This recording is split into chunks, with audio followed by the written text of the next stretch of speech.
My earliest thoughts of backyard wrestling were kind of along the lines of what people saw from a collection of videos that were on sale through like 800 numbers called The Best of Backyard.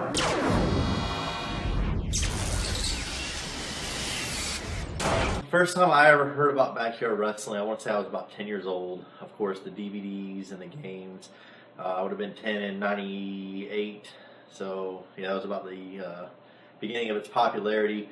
I remember hearing something about it on, I want to say like NBC Nightly News. Children have always horsed around in the backyard, imitating the action they see on TV. So naturally, when pro wrestling exploded onto the landscape, kids were bound to fantasize about the possibilities. But you won't believe what some of them have been up to.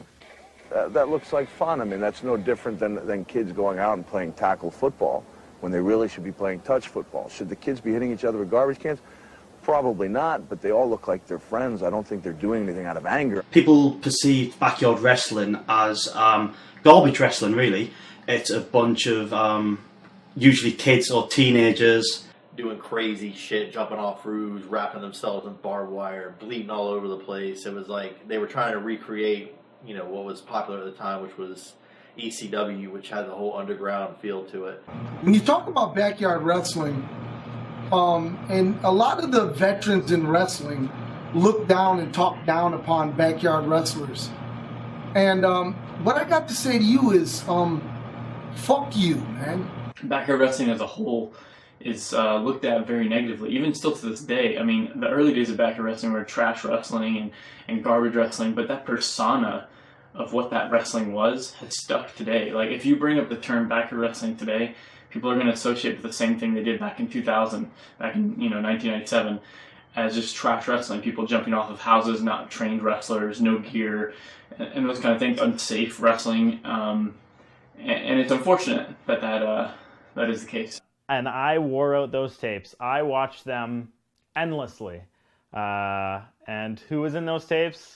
Matt Cross, M-Dog 20. I mean, sure, you had that DVD series. People were milking that for money. That's all you have to consider on that one.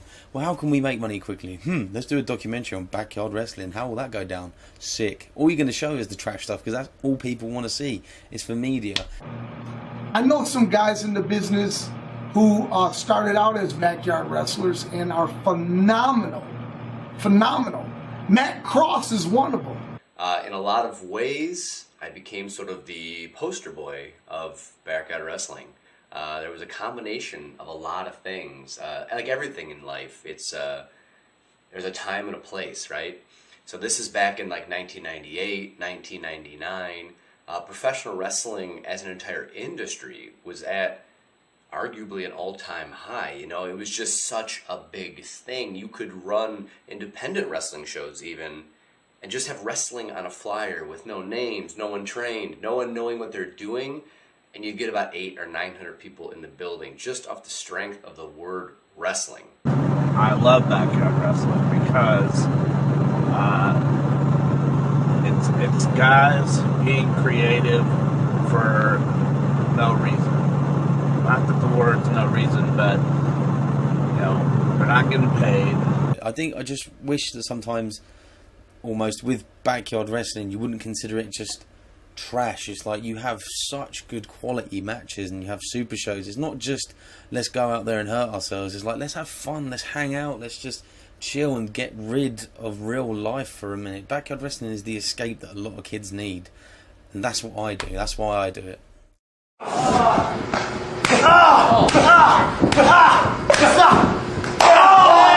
Just Does it go longer than another 15 minutes?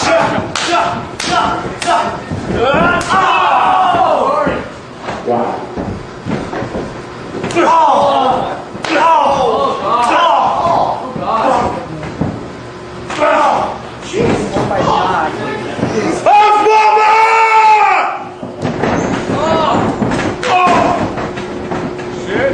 Oh my God!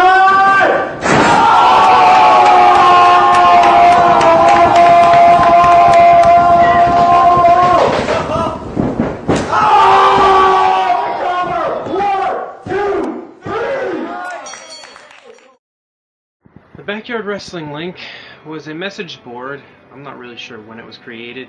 I joined probably in about 2000, 2001. If I could describe it as anything, it would be almost like a convention, sort of like a Comic-Con. I literally woke up every day and that was the first thing I checked as soon as I turned on my computer every morning. My life in backyard wrestling. I have no idea how I'm going to wrap this up in a single interview for anyone to understand. First time I heard about the Backyard Wrestling link was probably around 2002 when the UK BYW forum got quite big. After that was formed in 2001, and there was always a bit of friendly competition, I suppose, between UK BYW and the link. Before social networks were a thing like MySpace, Facebook, and all of that shabazz, there were messaging forums, and people would just make posts about whatever. The link was a predominantly backyard wrestling forum. But before I even got on to the link and made an account on there, which was actually called the Backyard Wrestling link at the time. Obviously, the link is short for that. But before that, I was heavily involved in the network on WrestlingFigs.com. There was a messaging forum called BYW Bouts, right? Is that what it's called? Yes. BYW Bouts. And that's really where I started, like, as far as like reaching out to other backyard feds and backyard wrestlers. The Backyard Wrestling link is responsible for most of everything in my life to this day. And it's crazy to say that. And yes, I'm tearing up right now because not until I talk about it, and I don't talk about it much because you can't even explain something like this. I'm trying to do it right now, but it's hard to define how much that changed so many people's lives. And all it was a silly backyard wrestling message board on the internet. We're always full of anything you could think of. There were people arguing, there were music videos and clip packages, and people claiming they could do all types of ridiculous things but would never show any footage of. When I first experienced the link, I first went on a forum called WrestleFigs, along with other people, Zane, Sean Phoenix, quite a few others. That's where I first I even met that there was other backyarding outside of where I was at. And that's when I started to improve. That's how I met B Cubed and went to my first super show, WrestleFest 2 in Pennsylvania. One thing about us, BCW, I think we made our name pretty quickly, because if my timeline's right, we showed up like pretty late 2001, and then I remember sort of April, May 2002, there was this like cut above the rest competition where all the feds, of which there were a ton of feds at the time, like way more than you would believe now, sent in music videos, and there was a competition, and I think the top 4 or 5 or whatever won like the cut above the rest thing, and we were one of them. So pretty quickly into the game, we were considered one of the better feds out there, which was cool. The Backyard Wrestling link, how it works, as I had said, everybody was posting videos and whatnot, and it was an innocent message board about a common backyard wrestling theme that we loved. The backyard wrestling community as a whole, and of course this doesn't include everybody, because there's plenty of people that probably have done backyard wrestling that never went on the internet, but for those that took it more seriously, that they wanted to better their craft and they wanted to improve their skill. There have been a lot of different names and variations, but it was a message forum that discussed professional wrestling, backyard wrestling, movies, music, just a large array of things, but it's where essentially it's what initially connected the backyard wrestling community, I guess, with each other, because it was a way for people internationally to communicate and get to know one another. That's how people from like England and Australia and Canada and the US all came to learn that one another existed in the first place, so that they could link up, and things kind of went from there. But the link, for the most part, was a lot of just really silly conversations, but it was also a way for them to be organized and to be able to put together like super shows and stuff like that. But then the idea came from Hardcore Wrestling Federation, HWF. By the way, I can't believe I still fit into this shirt. Barely. I'll take it. And then slowly but surely fell over into the link, which was kind of funny because it was almost like, to be a part of the link, you almost had to be at least to a certain standard, or go to shows where the other link members were going, because they were mostly traveling around, because they were mostly like northeastern feds. Seems like most of them were in Pennsylvania, New Jersey. The link, you know, they were assholes on the actual message board. You know, you post a video, a lot of them, if people did even give it a watch, it would mostly be just cutting you down, like, oh, you guys suck, and da-da-da. A lot of people that would be discouraging, even to me at the time it was. But as I went to shows and started experiencing it and getting better, it helped me improve. That's the only reason I ever would have improved. I was stuck in the mindset of, let's bounce on a trampoline and this is wrestling. When I first joined, there were a lot of jerks on that site that didn't know me. Nobody knew me really then, and they all treated me like I sucked. But I mean, as you posted more there, people started to respect you, started to actually see that you were pretty good, and after a while, you know, I started to get a decent amount of respect. People actually saw that I was half decent, and I was gonna amount to something, I guess, sort of. So I was part of WFIGS, that's what we called it. I was a WFIGS kid, and slowly transferred over to the link. Once I got over there, I posted, I don't know, some odd, like few videos and shit like that before I tried to get invited to my first super show, which is what it was called, when all these feds came together in one location and wrestled each other. One other thing that early BYW will segue into pretty quickly is GEW, because they were like the guys when we showed up.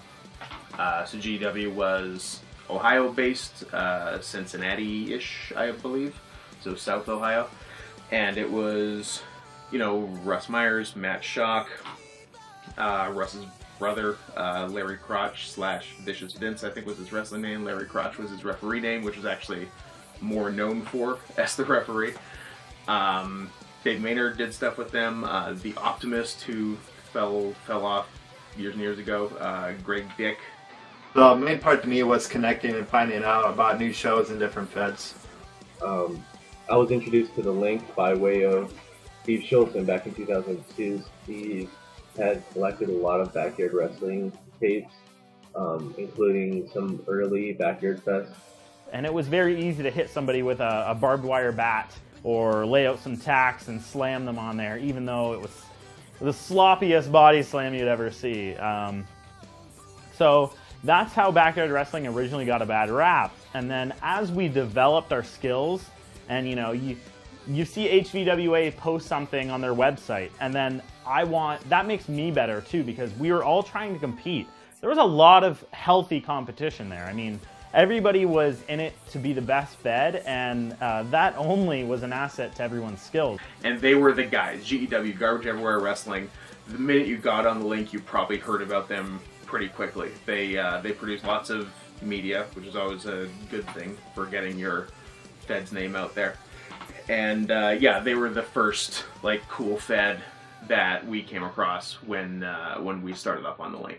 But a lot of guys were going pro too, so it started to die off, and essentially by 2009, the link had deceased or just failed to build the interest that it needed to continue to be what it was. Because the older guys never really respected the newer guys to the extent of letting them in, there wasn't going to be a future without sort of embracing what's coming next or whatever. I only joined there very, very late, I'd say 2008, 2009, so when it was coming to the end almost of the link, I joined up because I was trying to be a media whore. So I was just trying to hoard as much backyard media as I could. I know a lot of stuff happened on there. I remember seeing AR Fox being gay on there. That was a big highlight. It was a bunch of like-minded individuals doing what they love to do, trash-talking each other, supporting each other, later on getting together for super shows, you know, best of the best around the world. I mean, it was amazing. Not letting in the Florida guys, not letting the Florida guys control the boards, and not letting the Pittsburgh guys do their shit on the boards. Essentially, you know, fed another beast called the BYWN or something, and that's essentially where everyone drifted off to, and that's sort of been the new platform since the link became a shell of itself by 2009.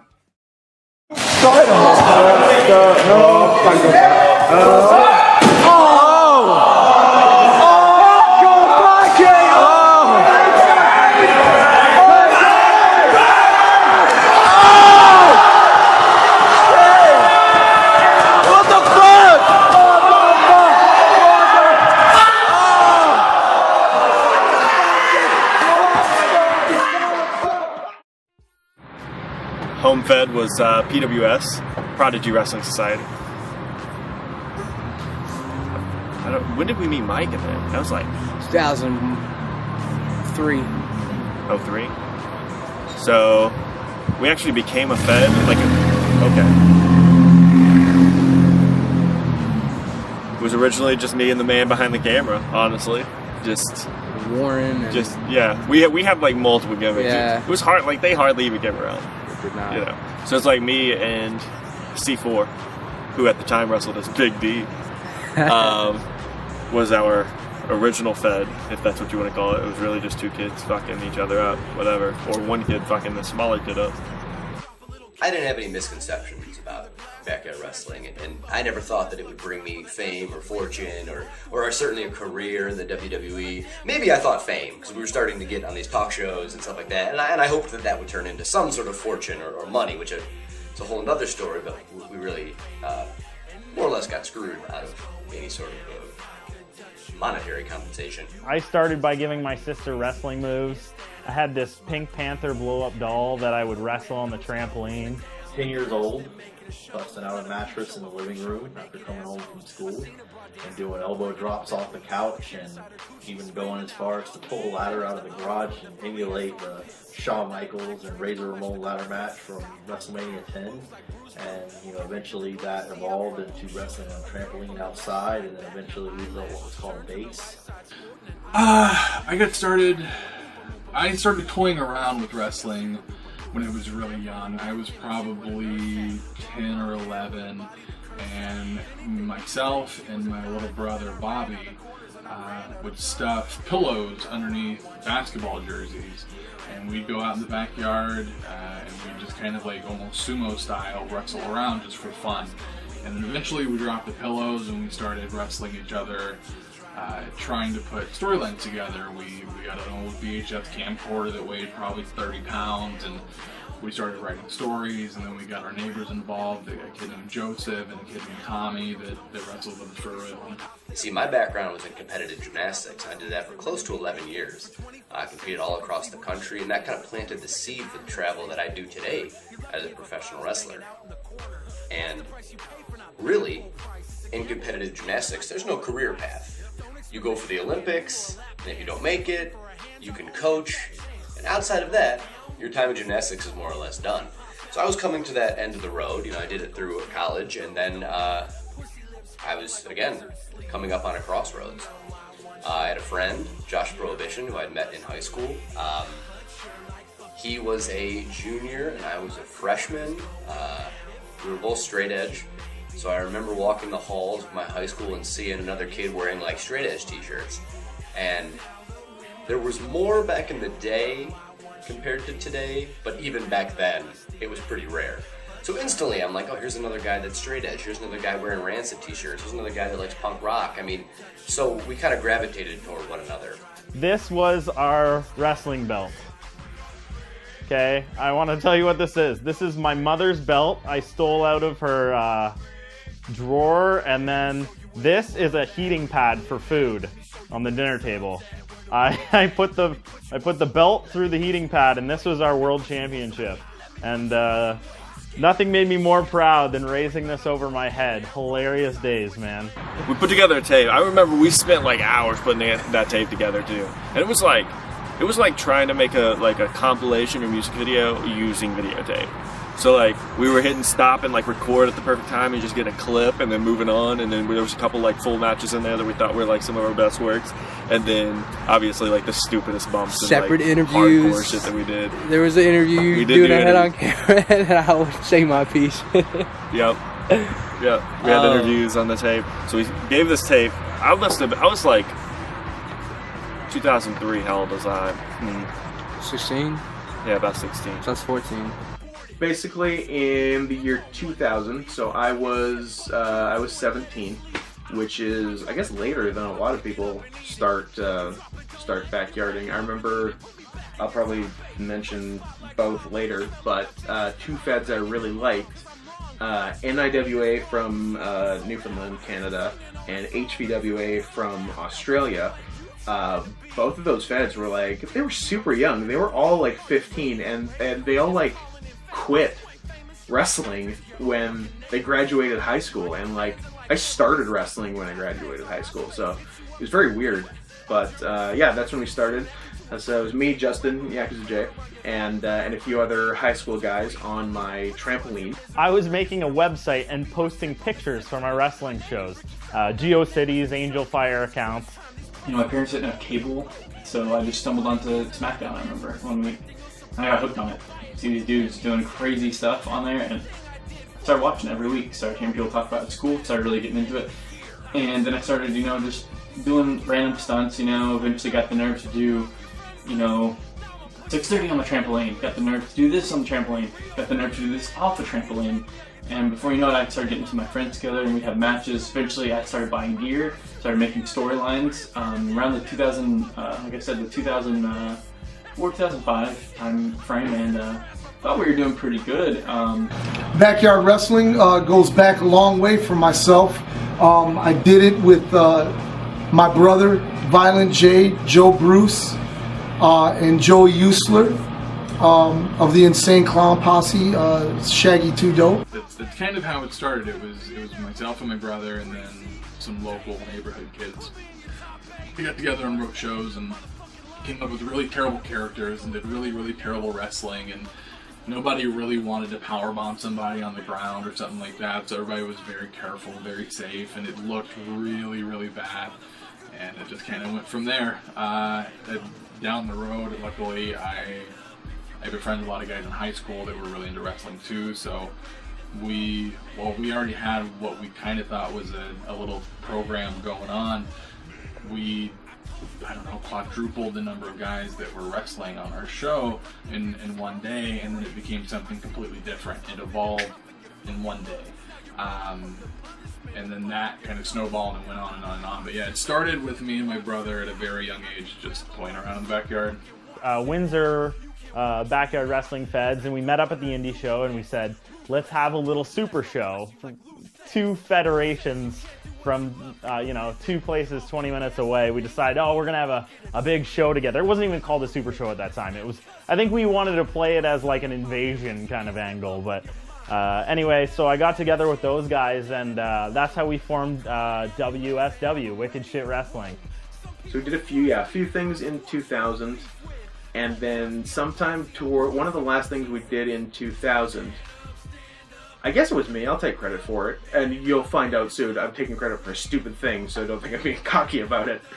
I had the idea to videotape it so we could watch it later, and I thought this was a fucking brilliant idea.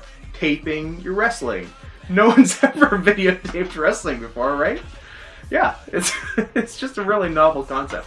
But keep in mind, none of us had seen backyard wrestling on the internet before. We weren't on the Backyard Link, and it hadn't come up because we had just started physically wrestling as opposed to just watching wrestling on TV. So we thought, legitimately, we invented backyard wrestling. We thought we were like, besides like, I guess they would have shown like the famous like Mick Foley Dude Love thing from the 80s.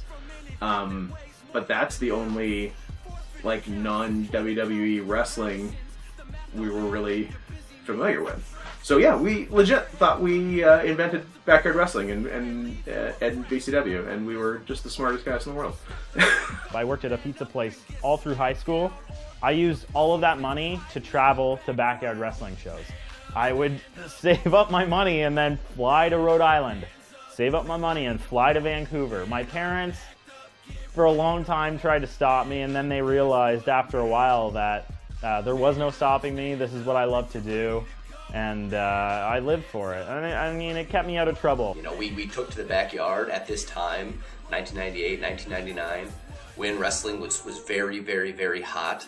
And then here comes this backyard wrestling movement in a way.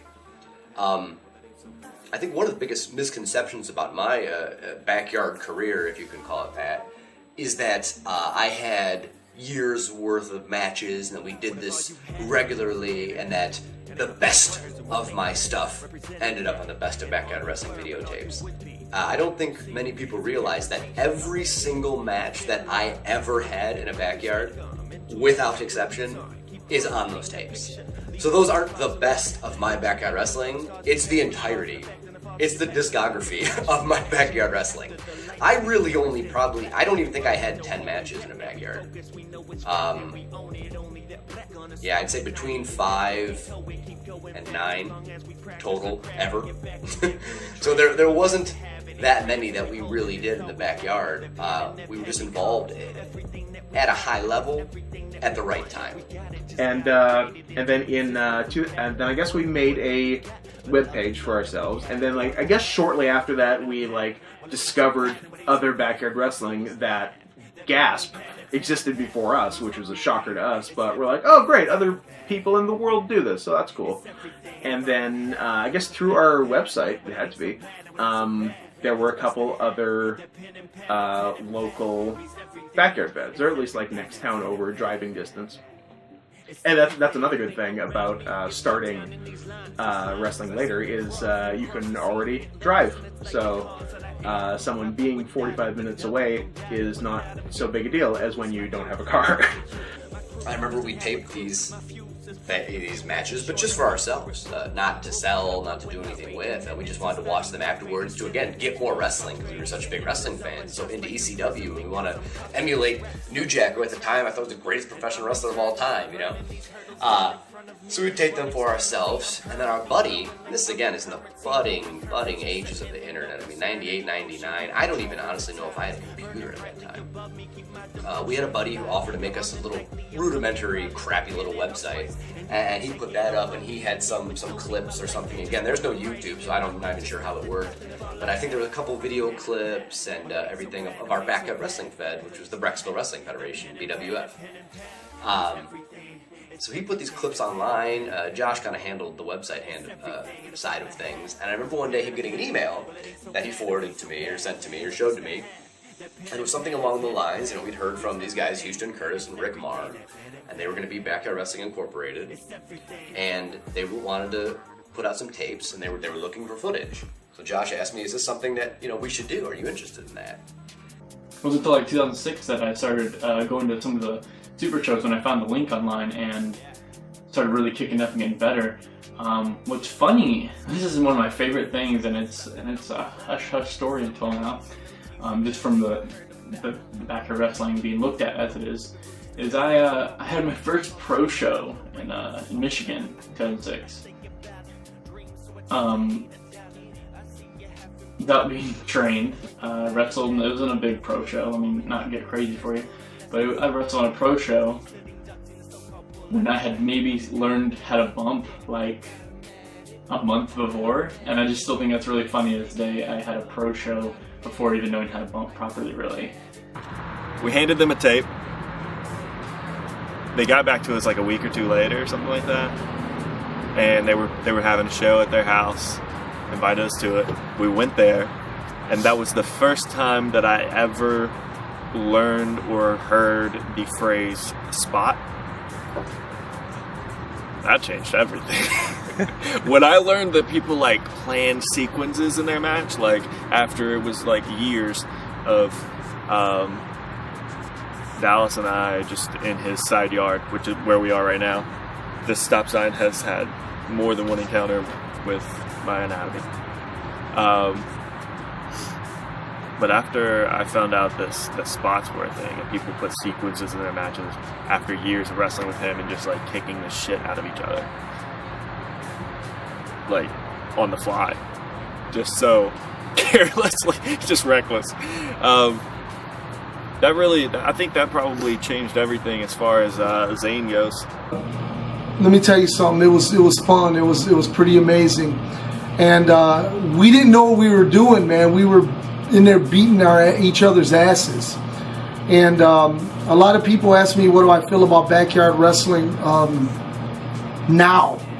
If I knew then what I know now, I probably, well, I was pretty fucking crazy back then. I'd probably do the same thing. I got started in wrestling, in backyard wrestling, in around, unofficially, I guess it was around 95 in the playground when we used to wrestle and copy what we'd been watching on the TV. It got taken a bit more seriously when I got my first video camera for Christmas in 1998. It was brilliant, and we did living room wrestling and made our own shows for the first time. And that went a bit, we had to wait until my mum went to work, and then that went a bit wrong when one day she saw, because she's really house proud, she saw a video that I'd put on VHS and stupidly left it lying around. And she found it and thought, what's this? And put it in, and there was her wrestling the scene of people bouncing around on her really expensive furniture and stuff. So I got quite a earful for that. That was around the 90s. And then proper wrestling, when you sort of learn to bump and stuff like that, that would have been from about 2000 onwards. So Fed, which was Lenny D, Chris Mason, and some other guys you've never heard of. Lenny and Chris Mason are brothers, Kevin and Kyle. And they got a hold of us and joined up with us, and then so they came over to my place to do shows, and we started really doing shows, like actual matches, instead of really just, you know, like fucking around doing wrestling moves on the trampoline. We did official matches and had titles and stuff. And so they'd come over and starting like spring 2001, and then pretty shortly after that met Daniel Makabe, who threw an indie wrestling show, and we talked there, and he had done some backyarding before as well, so he came and was instantly one of our best guys, and we're like, oh great, we got a new good guy. And my thought process, and his as well, is we've already done these matches. We watched them once or twice. That's all the fun we're going to get out of them. We may do more, we may not, I don't know. But what do we have to lose, right? Send away the tapes. So we send away these tapes somewhere to bigwig LA. You know, we're 17, 18 years old at the time, not thinking anything of it. And then we start getting phone calls and more emails from these guys, just really impressed. Again, we had been influenced by people we had seen via clips or whatever all over the world, so we didn't think that we were the best or anything by any means. I was just seeing other kids jump off their garages, and I was like, awesome, I want to do that too. Now, given Josh has always been able to put a sentence together, we both are college educated. I had 11 years of competitive gymnastics background, so I think little things helped to make us stand out. And we got a call from these guys, and they are like, hey, we want to fly you out to LA to look at this first version of what ended up being Backyard Wrestling Volume 1. And to this day, it's kind of funny to rethink about it, because we were flown out there, and it was great for us. I mean, I remember that moment, because I remember telling my mom, this weekend I'm going to Los Angeles. She's like, you can't afford that, you don't have a job, what are you talking about? And I was like, well, someone's paying for it. And I remember her just kind of sitting me down and being like, what are you doing? And that's when she took interest. All of a sudden, because someone was going to fly me across the country, now she wanted to know what I was getting into. So the trip was really exciting for us. All that we really did work-wise was watch a run-through of the tapes. And I guess they were just kind of looking for our feedback. We're just dumb kids, you know, more or less. So I'm just sitting there like, I remember our stuff sticking out. No, I'm not saying we were the best in the country. Maybe we just happened to be the best people that were contacted. Maybe we happened to be the best people that were featured on this tape. Like, in no way, shape, or form am I like I was the best. I became the spot monkey.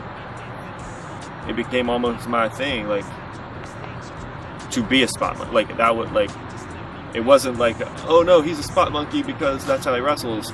Like, it was like what I felt that I, like, called myself. Like, my goal was to go out and be like, oh, this is my spot. You know, like, it wasn't like a secret, really breaking the fourth wall or whatever at the time. But yeah, we went on that trip, and then things just kind of took off. You know, they wanted to follow in the model of the Jerry Springer tapes, like Too Hot for TV, I believe it was called. So they put these tapes together, and then they started advertising them all the time. I want to say, like, it was on Jerry Springer every night, or Oprah, or all these kind of things. I remember going away to college at Ohio State, and one of Oprah's producers calling me. And again, this is pre-cell phone, so just sitting in your dorm room and getting a call from, you know, I don't remember his name, one of the producers on the Oprah Winfrey show. We want to bring you in to talk about this backyard wrestling stuff. So it just really took off at that time. Wrestling was so big, and it was kind of a crazier concept. I mean, these kids all across the world who are bored, who are angry, who want to express themselves, who have this outlet or need an outlet, and they're just, it's so easy, right? You go in your backyard with your buddies who are like-minded, who have similar skill sets and interests, and you just kind of beat each other up. You emulate what you see on TV. So yeah, you know, everyone kind of knew that I did it. I never really got any shit for it, to be honest. One of the greatest memories I have from secondary school is me and the guy that actually got me into wrestling in 1993, called Smithy. We decided, okay, we were in about year 10 or 11, so this was quite a big deal that he agreed to do this actually. We'd just learned how to do a powerbomb. We come up with this cheat for how to do a powerbomb. Instead of him getting me in a pile driver position, lifting me up, because that was always really difficult, instead I would go for a rocker dropper and he'd just tilt me up into the powerbomb. We could do that easily. So we decided, okay, there's a little bit of wood lying about in one of the corridors. We'll nick that, it's quite thin, we reckon it'll make a good noise, it'll look cool. And there was these bins placed randomly all across the school outside. So we set two of those up in true backyard fashion, laid the wood across it, and we decided, okay, we're going to go and do a powerbomb through the table, just randomly. And as soon as we got it all set up, a few people started turning around like, what the fuck are these guys doing? And he got me up for it, and I remember a few people just going, what? You know, it must have been wrestling fans, because you could tell a few people cottoned on, and he just launched me as high as he could, and I tried to take the best bump I could. And I remember there was even like a small holy shit chant from people who I just didn't even know. And it was so fucking awesome, and I completely no-sold it. We got up and run away. And yeah, it was such a big buzz. It was kind of my first experience of a crowd, if you want to put it like that, you know, outsiders watching what we did. I think surprisingly a lot of my non-wrestling friends thought it was like kind of cool, and if they thought it was lame, they didn't really outwardly say it to me. And I told people all the time, I mean, we even took videos like into like theater class and like showed our classmates. I mean, I can't remember. Like, I guess you actually went on the prowl for people online. Yeah, that's when we started talking to M-Dog20 and Maynard and Josh Prohibition. Like, we were really trying to get in touch with those guys at one point in time. We definitely went on the prowl for like some of the more elite yarders. When I told my friends, the ones who don't wrestle, that I do, you know, backyard wrestling, the first thing I showed them was like me wrestling in a garden in camo trousers, wrestling boots, and it was like 45 seconds of a music video. I got called gay, I got called a homo, faggot. A lot of friends ridiculed me for it, but I live, you know, I'm not going to let them get me down. It got me down for the first few weeks, but I was like, you know what, I'm putting, you know, my body is going through hell and back to, you know, entertain my friends, and you know, the atmosphere is the thing, the adrenaline that goes through you when you do it is awesome, and I can't get rid of it. And I mean, was looking for people like off the BYW fucking documentaries, which honestly I think is probably in some way the reason this documentary was even created. because those backyard wrestling documentaries didn't do it justice. It wasn't, you know, it didn't capture like actually what backyard wrestling was. A lot of my friends were wrestling friends. Certainly when I started in high school. Non-wrestling friends in high school knew I did it.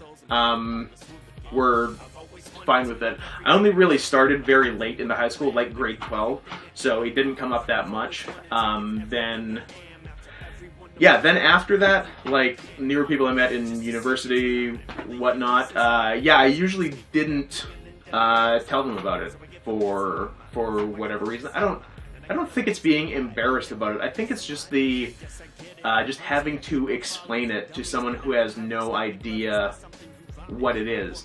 Like, because most people who have nothing to do with it, they'll barely know like WWE Pro Wrestling, and that's it. But then to explain that there's something else than WWE, there's all these levels of it. There's like big indies, there's small indies, and then there's backyard. And then even within backyard, there's so many different things. There's like, you know, kids in their early teens, you know, screwing around on a mattress. That sounded so much worse than I meant to. But like just, you know, play fighting wrestling moves.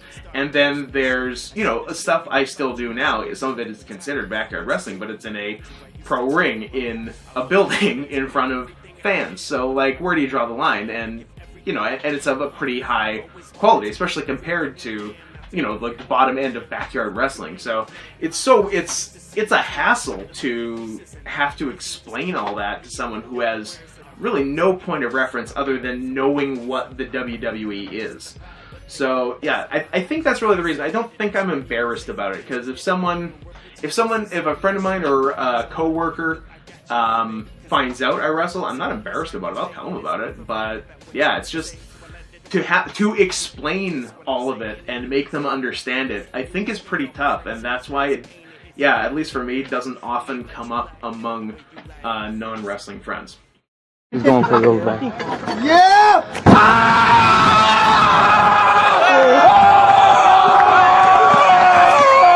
Holy shit! Holy shit!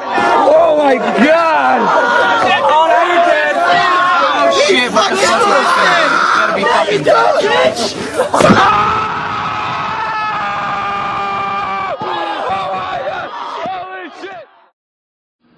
Music videos were huge. I remember specifically seeing a lot of videos online that like Shocker 333 and the Holocaust Kid and a couple of other guys that were in that scene. Like, people put so much effort in, like Lee Andrews, Shocker 333, Bless, Hybrid, Don, myself, Tyrant. Huge thing for backyard wrestling, because, you know, it's mostly teenagers, 20-somethings doing it, and they have wildly short attention spans, so what better way to get someone's attention than, instead of a 20-minute, probably not very good full match that very few people are going to watch, than a 2 or 3 minute music video with all your best stuff set to, well, if backyard music videos were any indication, Breaking Benjamin, or whatever other shitty new rock alt metal was the style at the time. I want to say it was Backyard Fest 6 with Andy and Dave Maynard in the main event in that little weird ring. I was pretty mesmerized by it. I thought it was awesome because, you know, I had never seen nothing like that. Like I said previously, all the other backyard wrestling I had been exposed to was, you know, crazy, violent, hardcore, extreme. And here were two guys out there, you know, wrestling and putting on a great show, and it was awesome. The first music video that I ever saw would have been a Fed based, ironically, in Norfolk, where I live now, called a Fed called ANBW, which was Adam and Danny Yarko, I believe. They put together some music videos, or wrestling clips as we sort of knew it at the time, and it was quite, a lot of people would say mind-blowing, but I wouldn't say mind-blowing. It was to me not that impressive, because I was more about charisma and full matches, and to me music videos never showed that. So I do remember the first music videos that I saw, but I was never one for music videos personally. Music videos died You rarely get them anymore. They're the best thing that was going on Backyard. I mean, you had just like most of my music taste is actually influenced by Backyard Wrestling. But some of the important ones, I can't remember who made a lot of them, but there was a series of BYW Link music videos just made with the best clips from various feds at the time. I know Overhaul from HWF in Ohio made 1, 2, 3 of the later ones, but like so their volumes 1 to 10, I couldn't tell you who made them, but they're all really cool and sort of part of the early-ish BYW Link history. Music videos. That was the way content was released. That was the way content was seen. Although there was feds like VCW and even WCW had full matches, we didn't really promote them and post them that often because people's attention spans were very short and very dismissive of watching a full show or full match, and there's just no way around it when people don't want to watch an hour of wrestling. Probably the easiest way for people to communicate through message forums and stuff like that, what their guys could do. They would put together like 3 or 4 minute videos, and they would kind of mix it up on a mixtape essentially and throw music on top of it. And as music videos continued to be the standard form of communicating what a group of guys or a federation or whatever would do, it seemed to kind of evolve. Like the editing seemed to get a lot better over time. People took it really, really seriously, so you got these really high quality efforts, and it turned into an experience in itself to watch some of the videos of what these people would do. It was also the way, to me, for people to learn about other people, because you weren't, like this, for the most part, when I think of the music videos, it's long before the days of YouTube and stuff like that, so there wasn't a way to really show videos of full-length matches and stuff like that online without it being a huge file size, so people wouldn't take the time to download it on a dial-up modem or whatever. So you could take the time to take an hour and let your computer download a music video that was 4 minutes long, and it was worth it when it was all said and done. Jump on the road, I'll fuck you!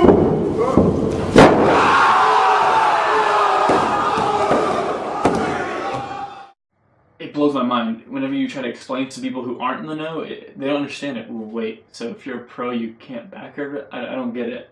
Right, and a normal person would say the same thing because it doesn't make sense. That'd be the equivalent of a professional football, basketball player, playing basketball outside or football outside, and video goes online, and the NFL says, you're fired. I mean, I've always thought of it in terms of touch football, of a pickup game of basketball, of kids playing baseball down at the local baseball diamond. I mean, it's really no different, right? I mean, yes, football is dangerous, and there are professionals that do it at a high level. But if you love football growing up, are you not going to emulate it? And it's the same thing with wrestling. We, in VCW, chunk of us, mainly me, Daniel McCabe, Justin, Yakuza J, started training with one of the 2 at the time local professional feds in summer of 2003. There were a lot of people looking to ruin everybody's days just because of either jealousy or envy or, whatever BS politic was happening at the time. Most of the indie guys that are out there today, the pro guys, that some in WWE, used to backyard wrestle. Not just in general. Used to backyard wrestle with us, with us guys I met, guys I know. And the thing is, none of us that were on the yarding shows were ever 100% not trained in any form or fashion. At least someone would get trained by like, oh, here, let me show you how to do that better or more crisp at this show. Oh, hey, work on this a little bit. And over time, pretty much everybody had some form of training, and no one was clueless ever being put in a match. It was never just like, this guy has no idea what he's doing. And if he didn't really know, he'd be paired up with somebody who actually had a general idea. And sort of from there, the intent was to wrap up VCW by the summer of 2004, and everyone go pro, and then be famous pro wrestlers from there.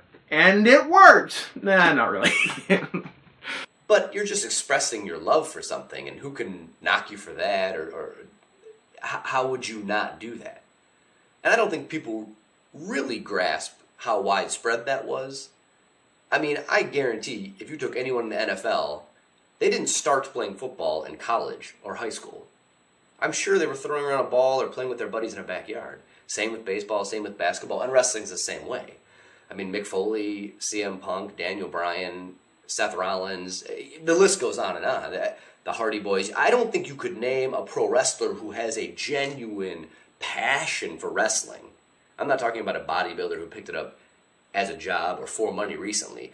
Anyone with any passion for wrestling has done backyard wrestling. It's just how much notoriety did they get for it. It's been so cool that so many people from the Backyard Wrestling Link have made a career out of pro wrestling after this. It's pretty different. I mean, for one thing, it doesn't take all day to get a show done when you're on a pro circuit. But, I mean, aside from that, that's a joke, in case you couldn't tell. Drew Cordero with Beyond Wrestling right now. It's what does it have? It's like behind Ring of Honor. There's politics in the backyard. You know, this guy wants to get put over this guy wants to be champion. In terms of the style of how you work, you know, it's similar. I think there's a lot more planning and coordinating and, you know, choreographing that goes on in the backyard as opposed to pro, because a lot of the guys in pro just go out there and work on the fly. Like, at first, I think just the idea of, oh shit, I'm going pro was kind of exciting. But, like, we live in Kentucky and everything kind of has that fucking washed up old school style to it. Yeah, so the local fed we trained with and did some matches with, like a lot of random local feds out there that no one aside from the local has ever heard of, wasn't that fun. It was, you know, really only the deciding factor between it and backyard wrestling would be money, and there was little to no money in it.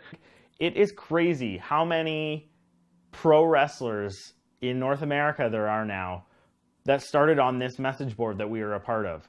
I can look at any random indie show poster and there is some sort of affiliation with the Backyard Wrestling Link on that card, and that is so crazy and makes me so proud. We were the future, and when we were doing it, when we were wrestling, all the indie guys at the time were more old school, and they were like, these guys don't know what they're doing. Like, this style is not going to work. And now it is the style of indie wrestling. Not saying that we were solely responsible for that style, but we played a strong role in crafting that style. You know, I've done pro, and, you know, for the longest time, I was like, man, I can't let people know I yarded. I mean, up until today, right now, as you watch this, up until, man, I can't let people know I did this stuff, because that's the thing with backyard wrestling. It's such a blackballed term. If promoters find out, wait, you're a backyarder, you won't get booked. Your booking's over. You're not going to get any more shows. And I was lucky in a way because I never caught the backlash that maybe I should have, or certainly that people expect that I would have. You know, I never had any misconceptions about backyard wrestling. I was never in Josh's backyard thinking, I'm going to jump off his mom's garage, we're going to crash through this board that we stole from a local construction site, and then Vince McMahon's going to call me, and I'm going to be in the WWE. It's very different. When you're in the yard, it's like you're with friends, and you're just trying to have a good time. When you're on a pro show, you're just like, I don't know, you're really trying to put on a show for everybody. It's very strict. You need to do what you're supposed to do. You have time limits. You know, those guys are dumb. They don't know what the hell they're doing. Not like us. And they'd be, you know, tapping me on the shoulder. Not like us. We're trained. And I'm sitting there thinking, these are the guys I go wrestle with, you know, every so often. You know, it's a very different environment because you have to kind of dabble in. It's all self-promotion. It's kind of like the punk rock mentality of when people go from town to town and try to sell their merch out of the back of their car to get by and pay for it. Well, like, in professional wrestling, you're hoping to make enough money to get gas and buy yourself some dinner a lot of times, especially early on. So, backyard wrestling, it was totally different. It's a scene where people will pay for their whole way. They'll pay for their ride. They'll do whatever they have to do to get to a show just to have an opportunity to wrestle somebody. And everything else about it was worse than what we were doing. Like, way more constraints and constrictions on the kind of wrestling we could do. There weren't really a lot of great wrestlers in the Fed, so we weren't having better matches than we were with each other. And yeah, it was generally not that fun. And that Fed actually died not that long after. Probably their last show was probably late 04 or early 05. You know, and I thought they were also going to be willing and always striving to grow. And it seemed like all these people were trying to go out of the curtain and do the bare minimum of their capabilities.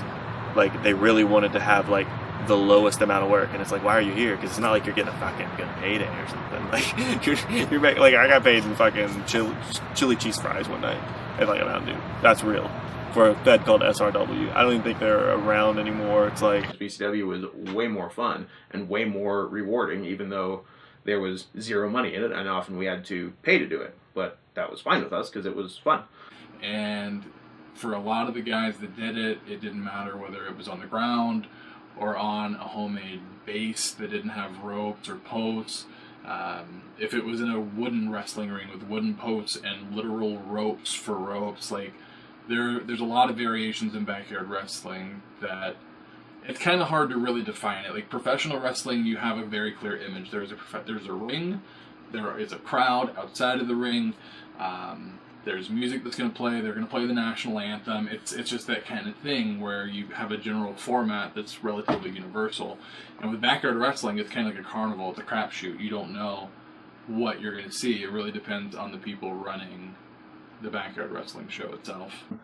I got better comparably and wanted to get better every backyarding super show I went to. Every big gathering that I went to for a show, I wanted to do something crazy, I wanted to do something better, I wanted to be better at this. Whereas a pro show, like comparably, in 2007, I consider that my breakout year in yarding, where I really started getting noticed by some people. I don't ever say I was the top guy or anything, but 2007 timeframe was when I really started getting noticed. And on the yarding scale, you would have your Anarchy Andys, your Dan McCabe's, Yakuza J, Scott Henson, all these really high-level guys at the time, back in the 2007 era, and of course further on. And I would be more down here as kind of like a decent guy on the show, but you know, he was okay. Lee's alright. But then when I would go to a pro show, it was like, Lee is out here, everybody else is down here, because I was the only one who actually cared about doing things that were different.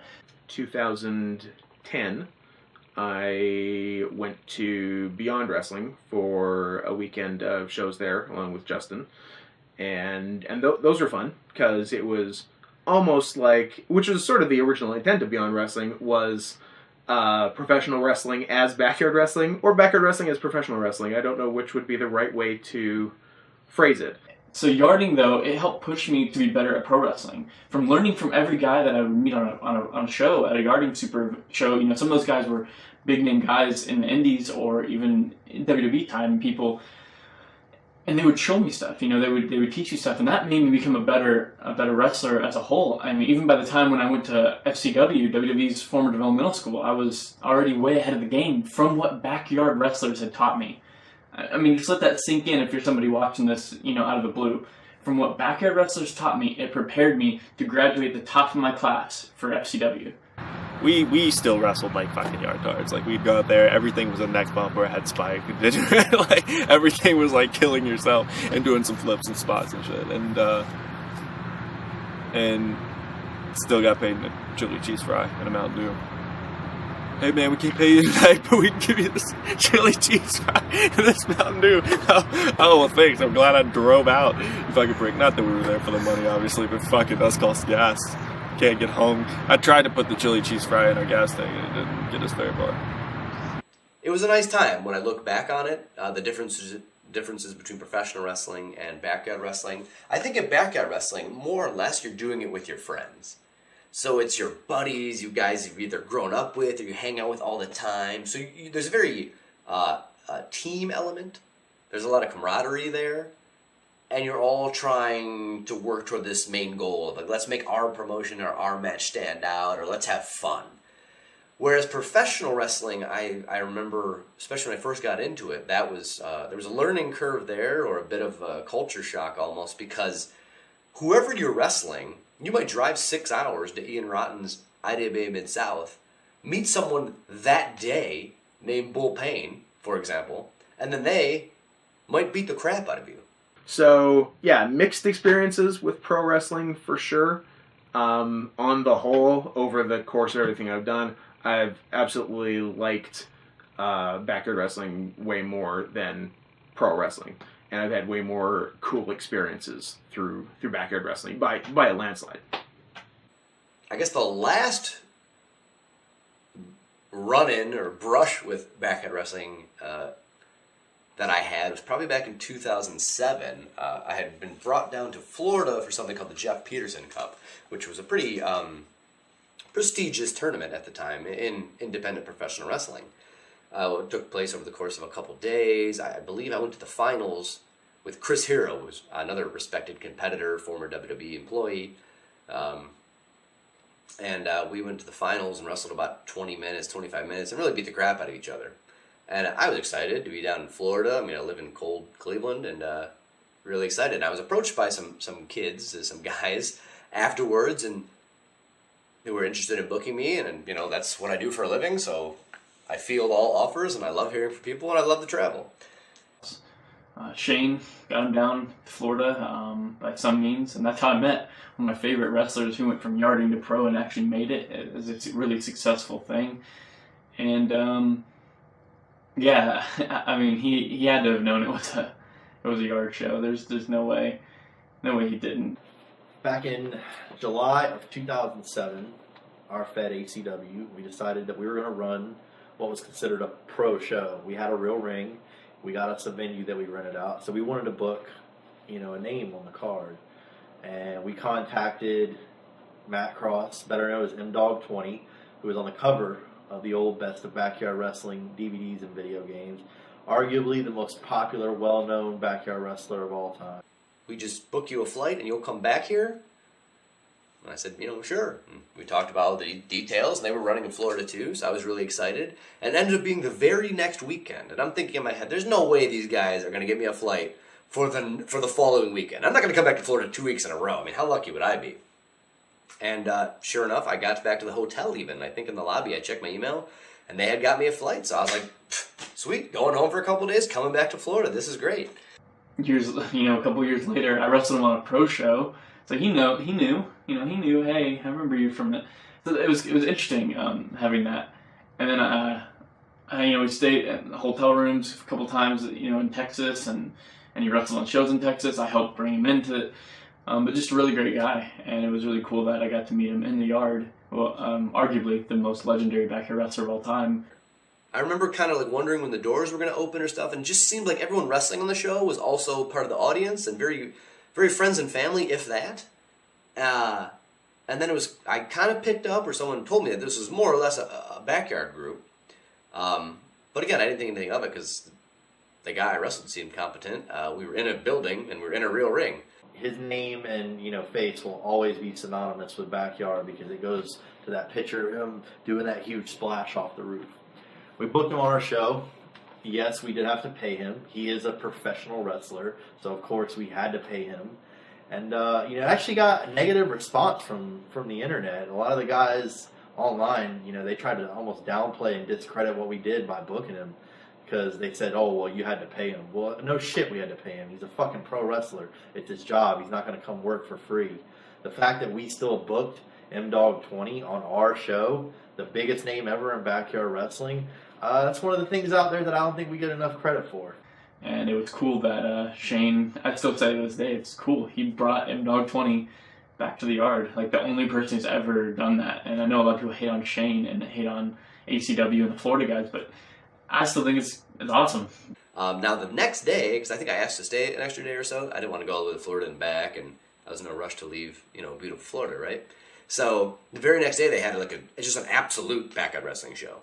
And I was asked if I wanted to be involved, but by 2007 I felt like that wasn't in my best interests. So my memories of that event, was A, being quite surprised that it was still going. Again, my backyard matches would have been 98, maybe 99. So I'd already been out of it for quite some time, right? 8, 9 years, whatever that is. So I thought, wow, okay, here's still some guys doing backyard wrestling. I remember one of the gentleman's fathers cooking some awesome steaks and chicken and whatnot. So I just remember watching wrestling and eating some steak and getting a bike out of the garage and driving it around Florida. But of the little bit of wrestling that I did see, I remember one of the kids going up to like a shed or a roof and doing like a double front flip or a double back flip, and it was just, it was crazy. I couldn't believe it, because I'm like, here's a guy doing like a double front flip or a double back flip. I mean, that's a high skill level move, and just in a backyard.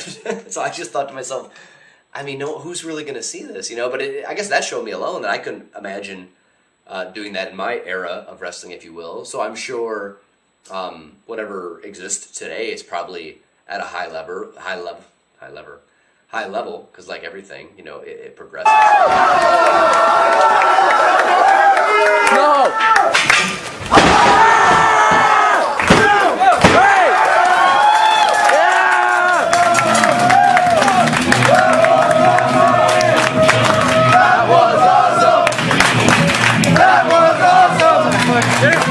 That was awesome!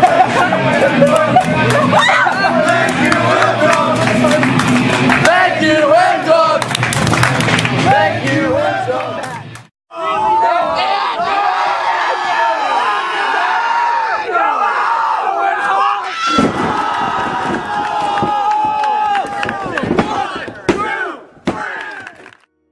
Super shows are really, really cool. It's a unique thing where people get together and kind of represent their hometown while meeting other people and trying to one-up one another. My first super show was BYE 3000 in, I think, Providence, Rhode Island is where it was. I know it was in Rhode Island. I don't know if it was in Providence. But Providence, Rhode Island. I can't remember Drew Cordero's Fed because I suck. But Drew Cordero was the one holding it. Did he even have a fucking Fed? I don't know that he had a Fed. Either way, I met everyone there. Drew Cordero, Yakuza J, Anarchy Andy, Fantastic Max, rest in peace. Super shows. It was a massive gathering of people. Going to super shows and traveling around and meeting people has done. It's been so great for me, so great for everyone else I've talked to about it. They like what regrets can you have about it? It's been like you've met all these people that you never would have met otherwise, and now you've got these like lasting friendships with people thousands of miles away, which is so cool. And in independent wrestling, everything's open. Like, there's no boundary that says like you can't book the guys from Vancouver, you can't book the guys from Seattle or Atlanta or Chicago or whatever. You can bring in whoever you want to bring in as long as you're willing to pay them or put them in the card. Backyard Fest, the premier backyard wrestling super show. And if you're someone who's not familiar with the term, Backyard Fest is the WrestleMania of backyard wrestling.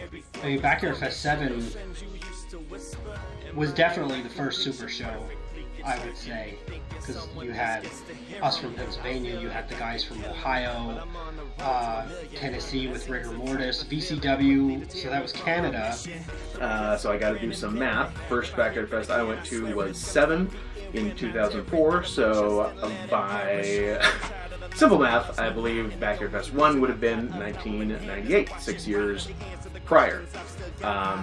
Hosted by GEW, who we've talked about, Garbage Everywhere Wrestling. It was really just like GEW's big show for the first few years, and I think a few other local Ohio guys who weren't necessarily GEW would come, and it would be the big show. I know Chris Hero was at Backyard Fest 3, and so that'd be in 2000, and wrestled Matt Shock, so that's pretty cool. Through a message board, so many lifelong friendships would have been made. I mean, I started trading VHS tapes with Scott Henson, and that's how I originally got the first Backyard Fest tapes with Chris Hero in them. All of the best guys from all over the world coming together and putting on literally top of the line matches that were better or on par with what Ring of Honor was producing and things like that. To be honest, I have seen some Backyard Fest shows, which was when I was around Alex McConnell's. And there was some good stuff there, but to be honest, I was never that familiar with a lot of people on it. I knew the VCW lot, and that's how I first ever saw them, and that was cool. And it was great to actually meet them in person. But I've never been so. I know a lot of people who did watch Backyard Fests and stuff, and when they met those people, they said it was a bit like meeting a celebrity, because it's these larger-than-life characters who you see at the other side of the world wrestling in videos. This picture here is from Backyard Fest. Yeah, this is Backyard Fest 7 at HWF in Bellevue, Ohio. And this is also special. Looking at this picture, about half these guys went pro. It started by Backyard Fest 6 in 2003 when really the link was in full swing and people from all over the continent and beyond, including England and Australia, were talking to each other regularly. So they got some real outside people there because they got Rigor Mortis from Tennessee, which is not that far from Ohio, but it's out of state. And I think one of the first fly-ins would be that show, because I think Shane Legend from Florida flew to that show. So I think he's an important footnote, actually. I think he's definitely one of the first people to fly somewhere for a Backyard show. And then Backyard Fest 7 was a real good one.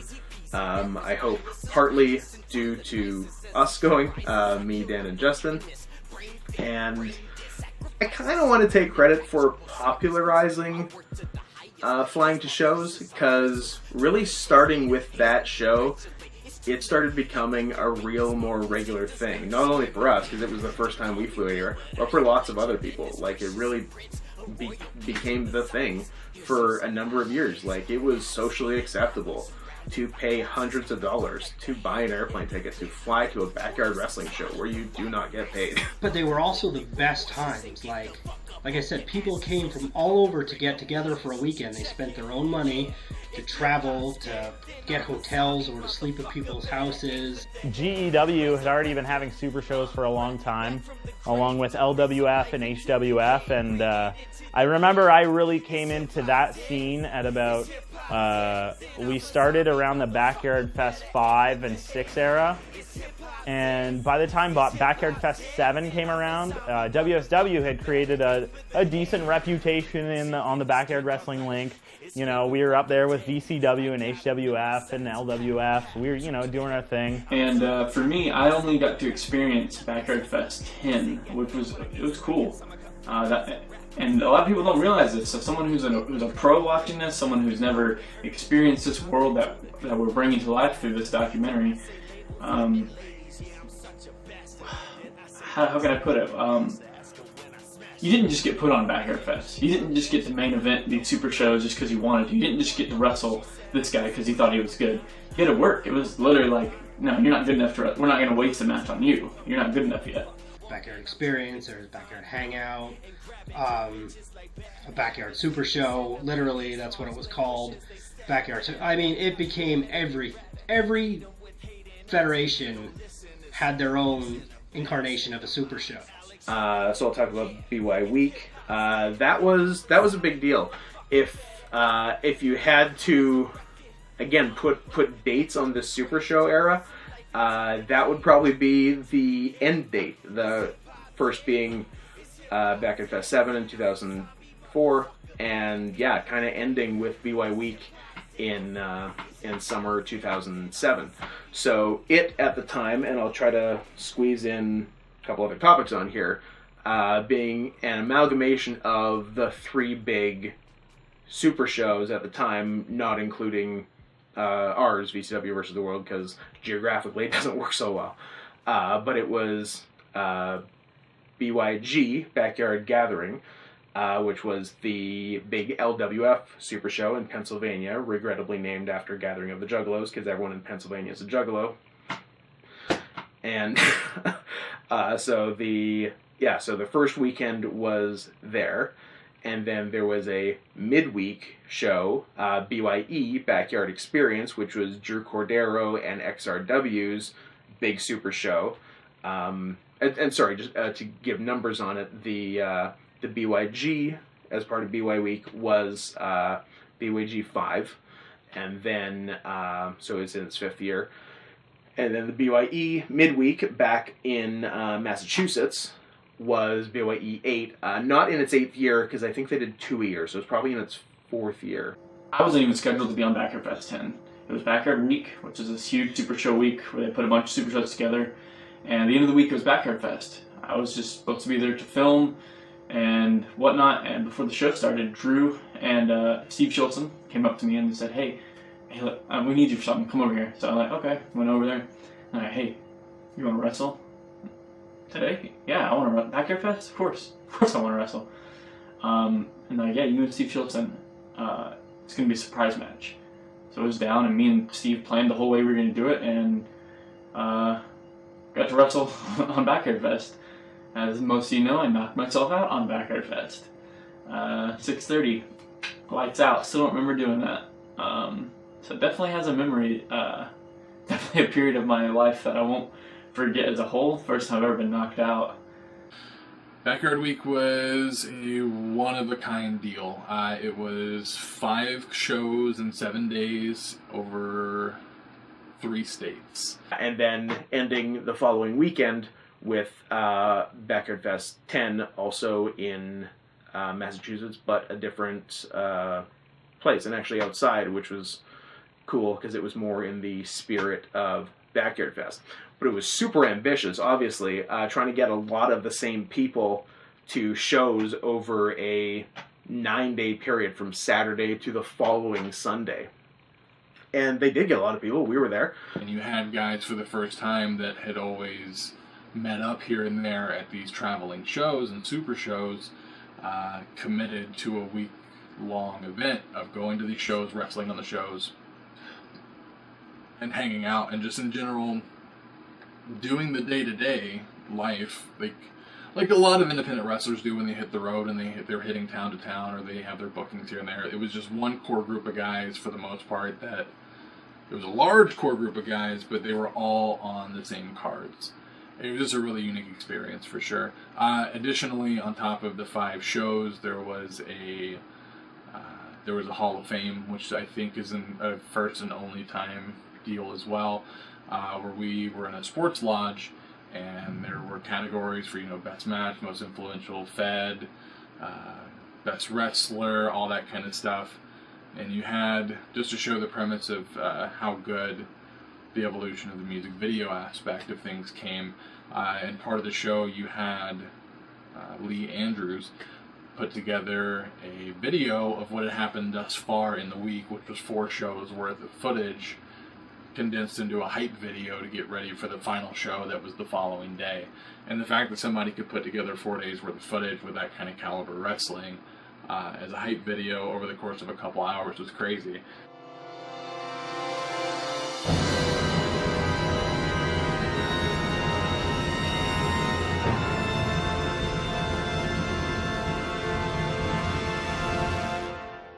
For you. So no. What do you mean? Come on, Ricky. No. That's unfair. I'm not going to be on Backyard Fest. What do you mean you're not going to be on Backyard Fest, dude? Why you got to be so unreasonable? It's just going to be like Backyard Fest 9. I'm not going to be a part of it. Come on. No. I'm going to be... Why?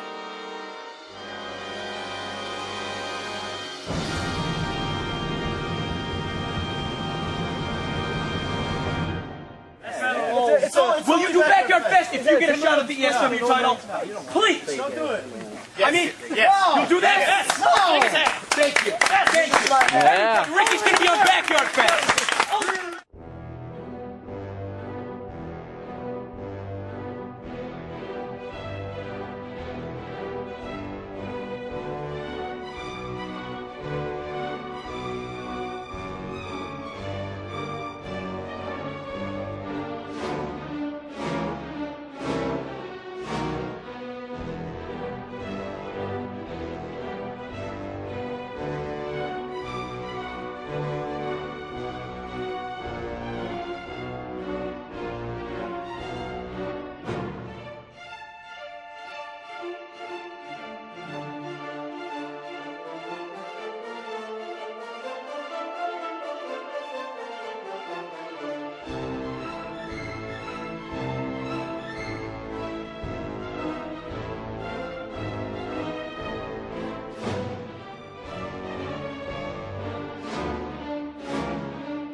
lost yesterday. I don't see you with the VCW Triple Crown. We lost yesterday. Hey, buddy, I tried to help you out by putting my belt on the line. You couldn't get the job. Did it work?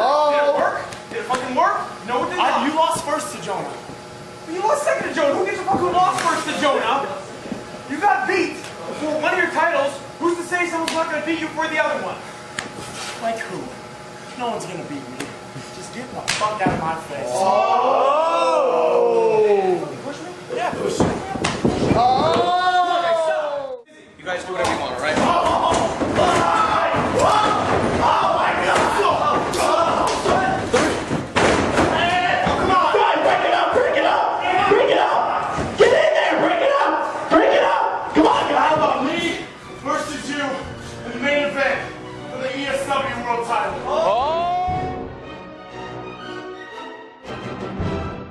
But the award show, I was actually I was given the responsibility of organizing. So myself and Special K kind of split the duties of writing out the format of the show and figuring out who the presenters were going to be, how to set up the categories, just try to make it an entertaining thing.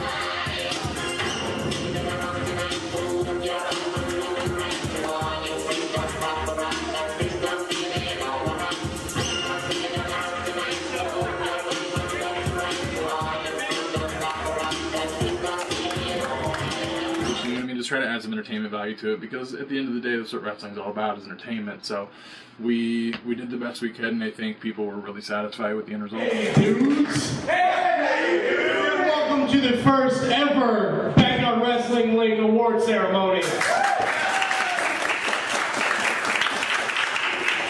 I want to thank everybody that came out first and foremost, and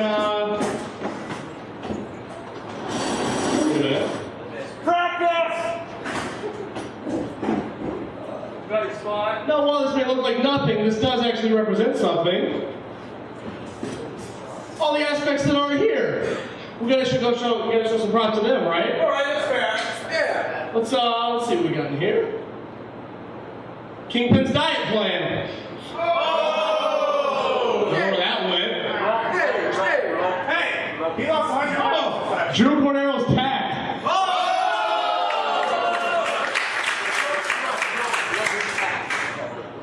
That was never around. Ooh, a rare item. Omega's charisma.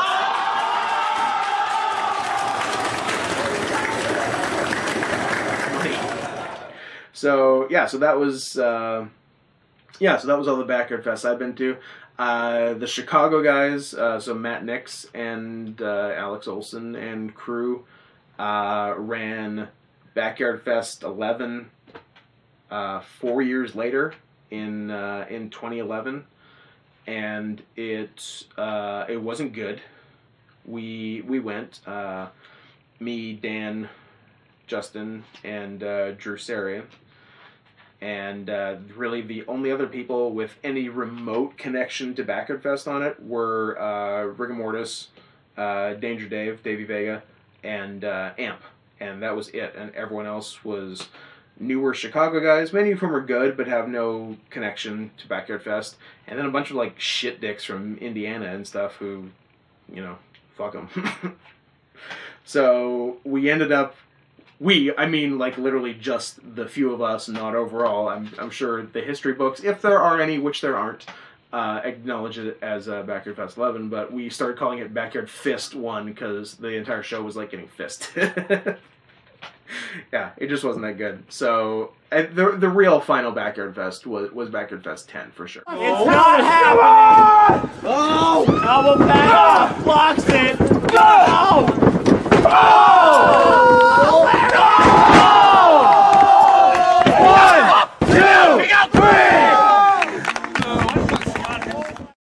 XWA is probably the group of guys that reminded me the most of the group of guys that I hung out with in high school. The guys in Pennsylvania are super good hosts. They're very humble. It's a very blue-collar community up there. Just a lot of laid-back guys that were just genuinely good people. They definitely, every single one of them struck me as the kind of guys that would give the shirt off their back to help somebody out. So XWA was the big Pennsylvania Fed coming off the heels of LWF. Andy's Fed. So they sort of they were sort of winding down, and then XWA appeared, and it was Tommy Flambeau and Rex and Jay Crypto, those two were brothers. It was Pennsylvania, Dover, Pennsylvania, I believe is the technical area was.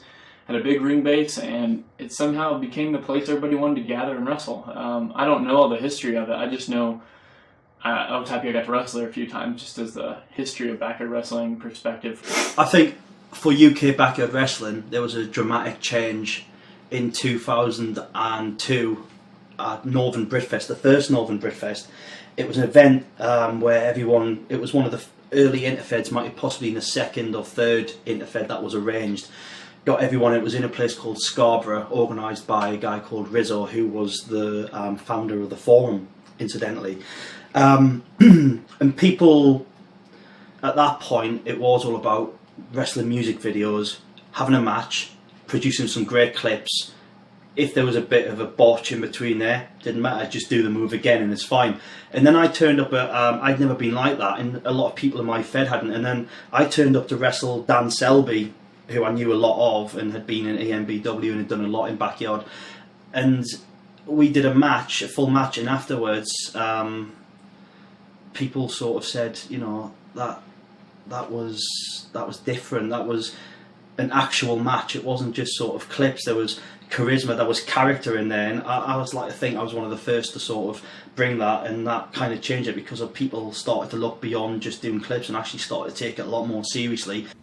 It was my life, it really was, and I'm not ashamed to admit that, because even to this day I still get a kick out of telling people what I used to do and showing them some of the things that I used to do, because they just know me as a normal guy. It's still a little bit wacky, but UK's produced a ton of good stuff. Certainly with earlier UK BYW, it became clear that most of them are psychos who just willing to kill themselves, because very few, until they got that ring that they used for Heat Fest and stuff, were in a ring or even on anything safe to bump on. It was usually single layer, like 1-inch gym mats on a gym floor, or the ground. And the ground was like 90% of UK BYW, because they just didn't give a shit. And the ground didn't stop them from doing the craziest things you can imagine, like just full-on head bumps and even back bumps on the ground hurt.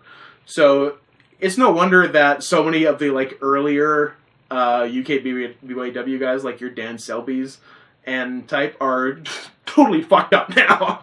On one gym mat layer, and I know what that feels like. That does not feel good, and the bumps these guys would take on these mats was insane. It was crazy.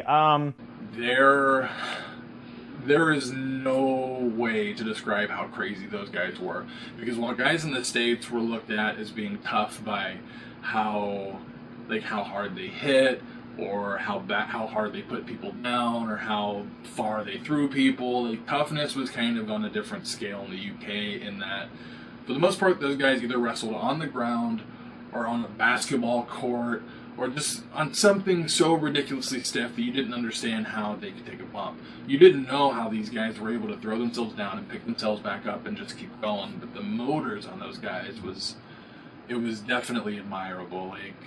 We were doing crazy stuff, in a very small, painful atmosphere, either on the ground or these really thin mats inside of a gym, which I've bumped on those mats. It's pretty much like laying on a gym floor. It doesn't give away pretty much anything. I don't think anybody truly believe that I'd be out there mutilating myself, taking big bumps, and facing guys at 6.5 foot. And a lot of people joke about it when I mention it, but then when they watch it, it's kind of a different reaction. They're very shocked that. And man, that crowd, still to this day, I've wrestled all over the US, from yarding shows, pro shows, and without a doubt, England's crowd is the best.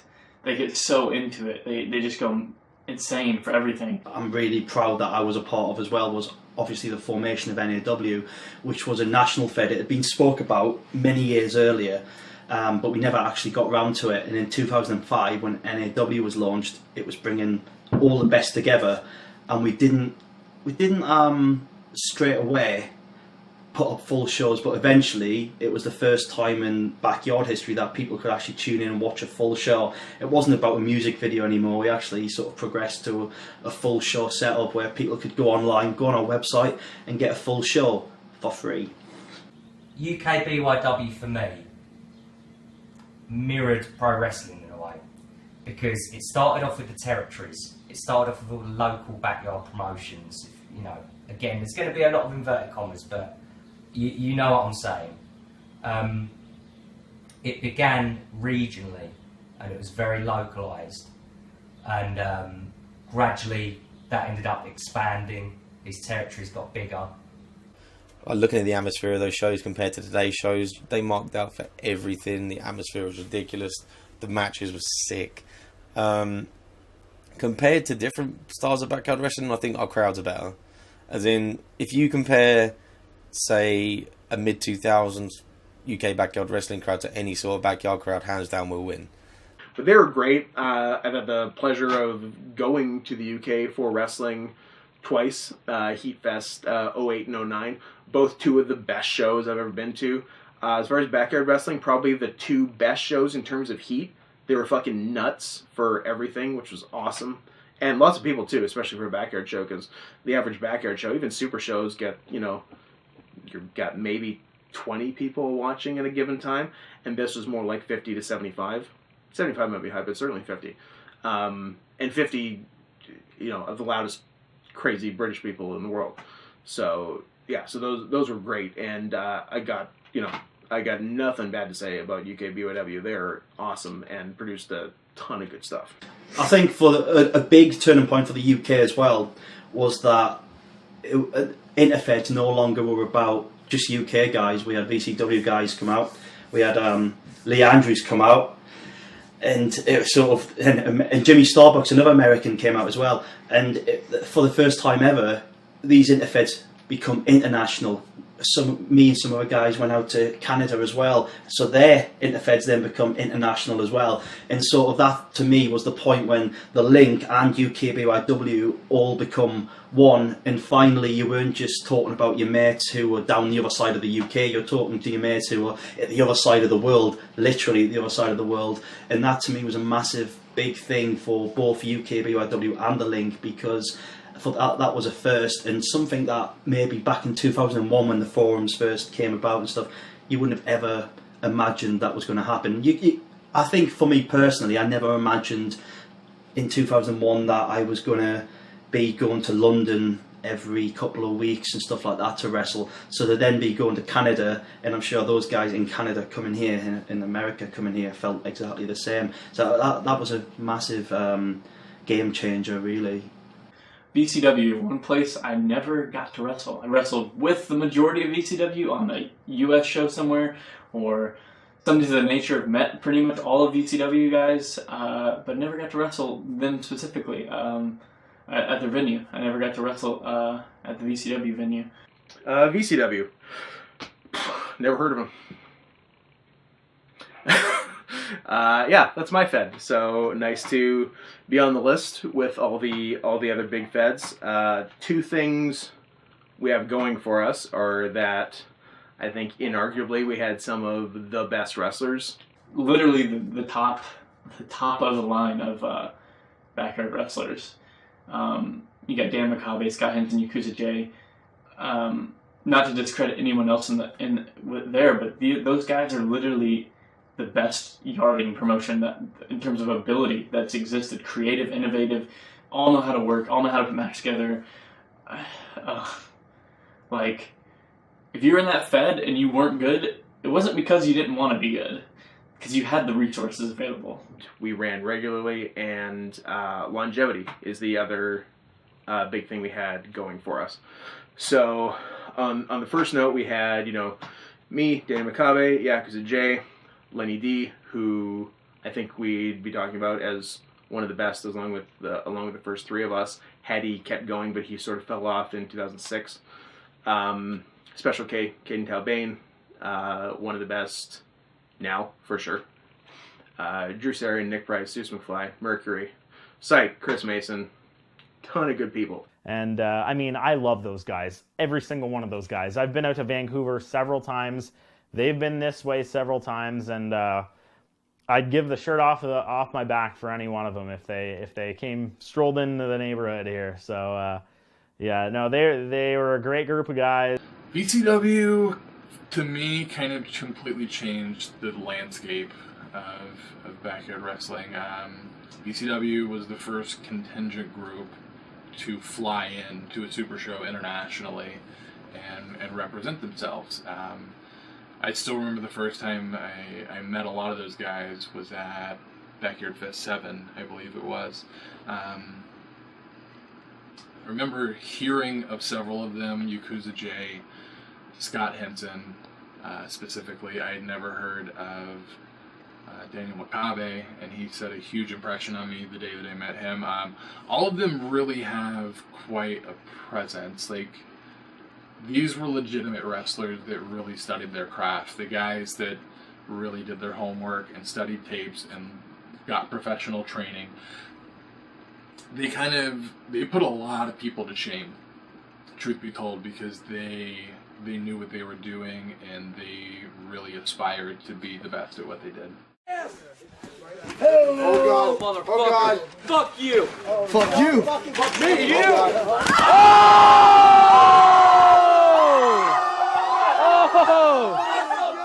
WrestleFest! Anarchy Andy is the best in backyard wrestling. He's better than M-Dog20. He's better than Josh Prohibition. Still right now today. He's better than I will ever be. He's the best to ever do it. Hands down. Bar none. There are really great people that are also better than the other people that I listed. Anarchy Andy is one of a kind. I've never seen anybody. How do I put this? I've seen people risk their bodies, obviously, every time you see a wrestling match. People are putting their bodies and their health on the line. Anarchy Andy is one of these guys that is kind of like Paul Bunyan. Like, you can't really say anything about him that other people don't already know to some capacity, but the stories always grow. He is a cat that seemed to be made of rubber. You couldn't break him. You really couldn't do anything to Andy that seemed to stop him for a second. Like, nothing seemed to faze him. He just was on to the next thing and on to the next thing. And his matches were always incredibly entertaining to watch. I will say on a personal note that on top of being a good guy and having a lot of ducks, which is just a random trait for a person, I can count on one hand how many guys I've wrestled that I got legitimate butterflies with before I went out. And I mean, you always have that little bit of butterfly, you always have the little bit of nervousness in your gut when you're going to wrestle, because there's the danger aspect. You never know what's going to happen. The unexpected is what is expected. But Andy is one of very few that I realized before I even started wrestling, I had to step up. I had to be on my A game. If I had to talk about my favorite wrestlers of all time, I'd have to say Anarchy Andy was #1. He's the greatest of all time.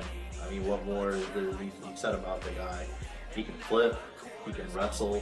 He was high-flying, acrobatic, solid as hell, and I mean, he's more entertaining than most of the people you'll see on TV today. The class act of a guy, and he's the hottest commodity that there's ever been in backyard wrestling. He's probably the most requested booking ever. I wrestled with, one of the people that many consider to be the best backyard wrestler ever, which is Anarchy Andy. And then Pac, okay?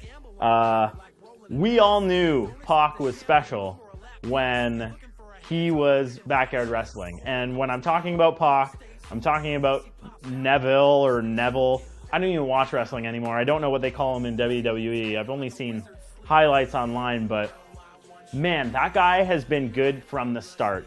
He is so crisp with his moves. And I could have said the same thing about him when he was 15 years old to now. I mean, the dude has always been super crisp, super talented, very innovative, and I never thought there would be a place for him in WWE, but clearly there is, because he's near the top now.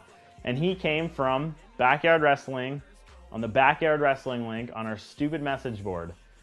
Best wrestler, to bring it down to one person is so hard. There's so many great wrestlers out there. You got Anarchy Andy, you got Scott Henson, Yakuza J, Dan Makabe, Arbo, Tyrant, Rusty, Pyro. List goes on. Honestly, it's too hard of a thing to just narrow down to one specific person. I mean, I'm going to go with pretty much almost anybody from VCW. They were and still are ridiculous. I think Yakuza J is one of the best ever in the yard. I think one of the best and most underrated people in the yard would be Hitler. Not like the Hitler, but hands down, Jonathan Hitler. The guy is like a machine when he goes out there. Everything he does is crisp, it's flawless. He's easily the best technical wrestler that's ever stepped foot in the yard. He brought legitimacy to backyard wrestling. He got over on his ability rather than his ability to just take bumps and do flips like some of the guys out there. Other people that were really good would be Ricky Crash. I mean, he's awesome no matter what he does. He can do anything. Literally, he can fly, he can deathmatch, he can chain. In my opinion, for my own experience, I'm not going to base it on watching music videos, because I've already mentioned that music videos can make really bad people look really good, because you just take it. Someone could have a match with 20 things in, 15 of them are really bad. They do 5 good things and people watch it and go, wow, that guy's good. For my personal experience, best wrestlers that I've seen in backyard: Tyrant, Dan Selby, Danny Dreamer, Scott Henson. Yeah, I'll go with them for.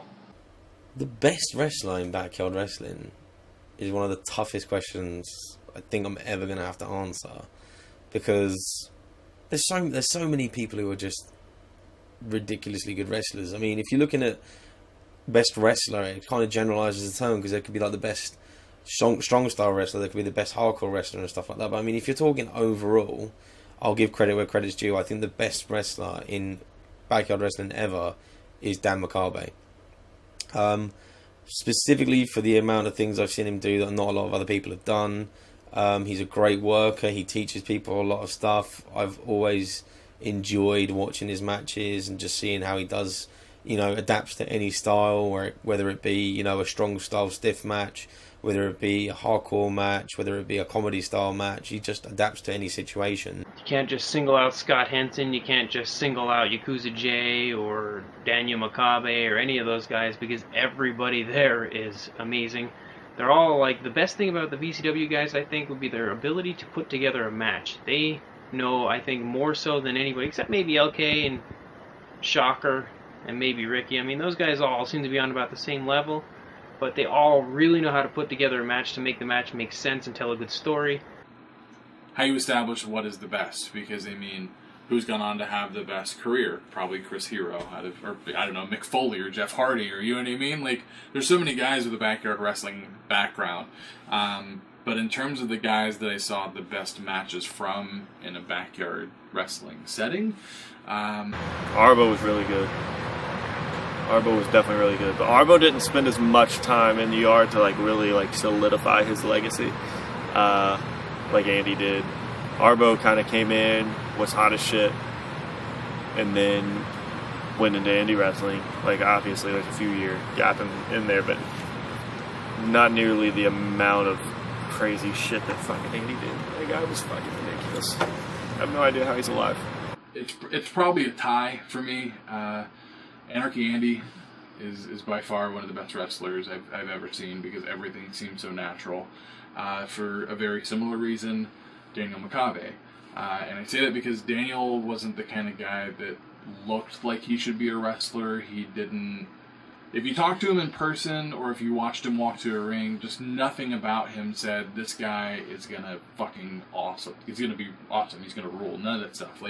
Daniel Makabe was the kind of guy that always seemed to surprise, and there was nothing it seemed like he couldn't do.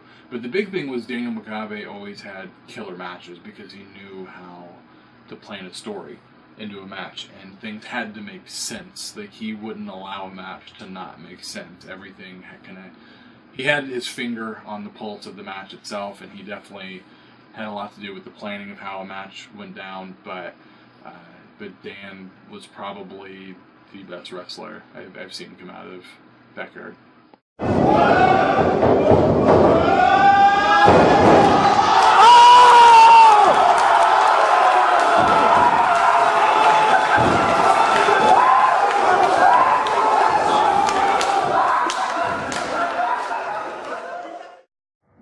So many chants, so many inside jokes that would get created every weekend, every time there was a big gathering and a big show that was put together. So, hey is nothing more than a shoot RKO to someone who is unsuspecting. Where the hey comes from is from Randy Orton's old entrance music at the time before the I Hear Voices song. It was, hey, nothing you can say. Something else. Terrible new metal bullshit. Which then became a small, almost like cult-like activity where the guys from the community, when they would meet up, would sneak attack people. If I remember correctly, Supercard of the Backyard was the first time that I saw the Hey, or the initiation of the Hey movement. But what it essentially consisted of was running up on an unsuspecting person and yelling hey while giving them a cutter. And it was really funny, and it was really ridiculous because some people would completely sell it and go, face first. Some people wouldn't budge, which made the person attempting the move just crash to the ground. It was always fun, and it was usually funny, but hey was fun. But yeah, hey was synonymous with Randy Orton. And so the big thing at Super Shows, and it even started getting incorporated into matches. I remember later in 2005, after that, we'd end tons of matches with Hayes, or just surprise RKOs and stuff. And yeah, it was it was a very silly thing, but very fun, and definitely carried on for a long time. This is what I want to talk about. Hey. I want to talk about Hey, because Hey was something that we did, 12 to 15 years ago, and it's so funny how just recently, within the past 4 months, this Randy Orton RKO thing has taken off on the internet. And it's hilarious, but it's literally the inside joke that us Backyard Wrestling Link guys had, where you'd run up behind somebody in random places and RKO them. And it's so funny to see, everybody knows about it now. My girlfriend knows about it. She doesn't even watch wrestling. And the RKO, we used to do it to each other all the time. The Scar became probably the best pickup line that I ever had. Asking, do you want to see the Scar, has never really gotten rejected. Most people are like, oh yeah, sure, what Scar? And then I'm like, oh, the Scar on my dick, which was given to me by Jason Kugley, B Cubed. WrestleFest 7 here in Kentucky. We had convinced a local indie fed, the same indie fed that paid me one night in chili cheese fries. We convinced them to let us borrow their building for day 2 of the show. And I was going to wrestle B Cubed, who was the booker of the show. And we had wrestled in multiple matches with each other, whatever. I don't think at the time we had a singles match. So we're having a singles match. We had planned this spot where I was essentially going to take a curb stomp on the outside of the ring, on the floor, into the guardrail. The friendships. Jesus. Well, without the friendships, UK Backyards, it wouldn't have been the same, and it wouldn't have lasted as long as it did. We walked into restaurants with a group of 50 or 60 people, and waitresses and waiters just stared at us like, shit, what are we going to do? Where are all these people coming from? The most hilarious RKO I saw was we were in Denny's, and I can't remember what show it was, but we were at Denny's after a show, and Jonah was carrying a plate full of pancakes from one table to the next, and Ricky Page ran up behind him and gave him an RKO. Pancakes went everywhere, shattered the plates, like 3 in the morning. There was a group of like 40 dudes, 40 backyard wrestlers, crying, laughing, because he got it so bad. And, oh, man. Which I wear like a baggy pleather pants to wrestle, and I happened to not wear compression shorts that day. And I didn't wear boxer briefs that day. I just wore regular boxers under my gear that day. Bad decision. And I wasn't thinking that the concrete floor that I was taking this move on was going to do any harm, because like I'm already on my knees. Like I'm basically laying down already and just being stomped forward. But the momentum of that curb stomp, while pretty much freeballing, and it just limp. No, it was not erect. It's usually a question. Is Bumblebee Tuna, which is a reference to a promo that was done at XWA Resurrection 2006 by Jonah Block. Funny thing is, when I got the opportunity to meet Jonah, it was about 3 months after that show was released. And that was my first show that I met him at. And I actually went up to him and handed him a can of Bumblebee Tuna. And he had no idea what it was, because he's that big of a burnout. Goes toward the concrete head first, right? Pelvic bone coming down fairly quickly with the weight of my body, whatever. Right angles the dig and smashes it to the point to where the meat, the mojo, busts out the side of the skin. A lot of people label Jonah as this great wrestler, but the reality is he's the most overrated garbage wrestler of all time. He can't even take a bump properly. And if you can't take a bump properly, that's like trying to be a quarterback in football that can't throw the ball. So that pretty much sums up my opinion about that. And he's an asshole, so fuck him. If you're watching this, Jonah, fuck you. Chanting and clapping "Thank you, Denny's," I think it was. It was ridiculous. It was a big, long line of people. I think we had our hands on each other's shoulders, and we were almost like conga lining out the door, and people were just staring at us like we were idiots, which we were. Threw some new skin on it, which is essentially super glue. If you've ever used new skin, it's very similar to super glue. Like I've super glued cuts shut before. It's basically the same thing. And so I just like put new skin on it, and it burns so bad. But I just remember like most people are like, "You didn't go to the hospital?" I was not having anyone stitch my dick up. I didn't have health insurance. No, I wasn't going to the hospital. So I threw some sorghum on it, crossed my fingers, and it still kind of works. Still kind of gets the job done, huh? Might as well get a lift started now. You had the hay, the Fajib, the ending to this match is not satisfactory. The please don't die. So many inside jokes though, man. We always had the best time at those super shows. 100% fun at all times. Best times of my life by far, and I'm so thankful that they happened.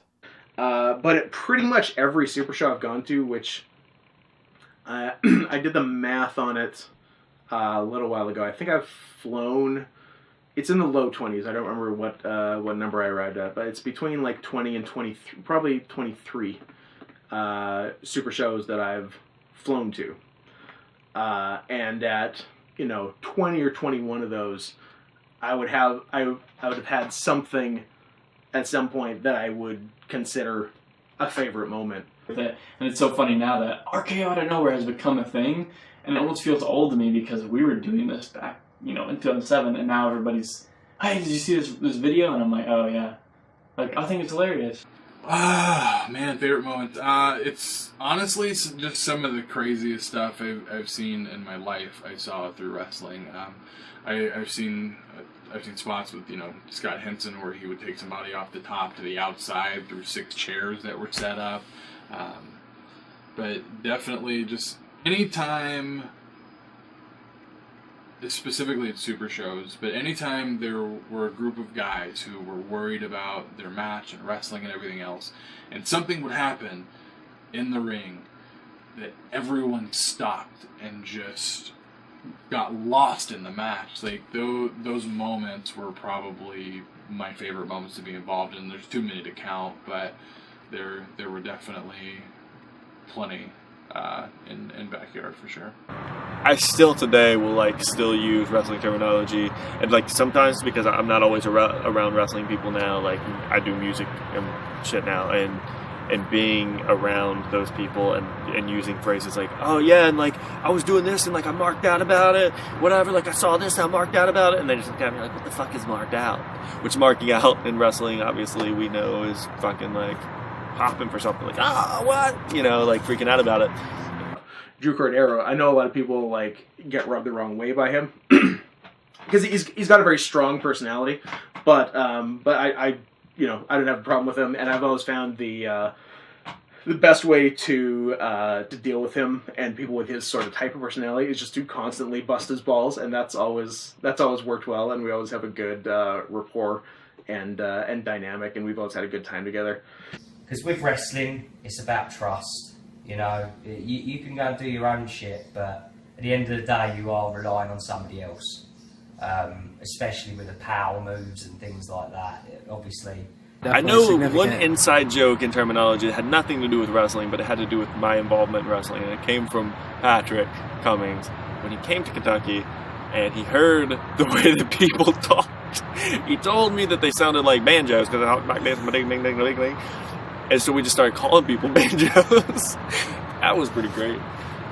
Outside of the squared circle, it's oh God, I mean, I wish I knew where to begin. I really do. As I said, I've still got some of the best friends in the world to this day through Backyard, and I can't really imagine my life without them. Matt Cross, MDog20. I thought he was the coolest dude in the entire world, and it's so funny that skip 10 years from me being obsessed with the best of backyard wrestling videos, Rick Marr or whoever made those videos. I walked into Drew Cordero's house in Ohio, and there MDog20 is sitting on the couch, and it was before we were going to go do an indie show. And it was so funny. They were just playing video games on Drew's projector screen. And here I am sitting next to Matt Cross. I didn't even tell him anything about it that day. I was just like, it's so funny how I was such a big fan and he was so influential with me getting into wrestling. I would emulate the things he did, and then here I am just sitting on a couch next to him. But there's kind of this inside thing about how Anarchy Andy would order jelly packets at every restaurant that he ever went to, and if they didn't have him, he would be legitimately upset about it, and he wouldn't eat because they didn't have jelly packets. He would order a hamburger and fry with jelly packets, and I saw this happen the first time I was ever around him, which was in Rhode Island at BYW 3000 at one of the hangouts afterwards. We went to a restaurant, whatever, and I know he was upset about no jelly packets. I don't know if it was just that time and it became an inside joke because of that time. But I kind of want to know if that was a real thing. Does he still to this day get upset when the restaurant doesn't have jelly packets? You guys have a lot of gall coming out here and challenging us, the true stars of XR. You guys are an embarrassment. You guys are a thing of the past.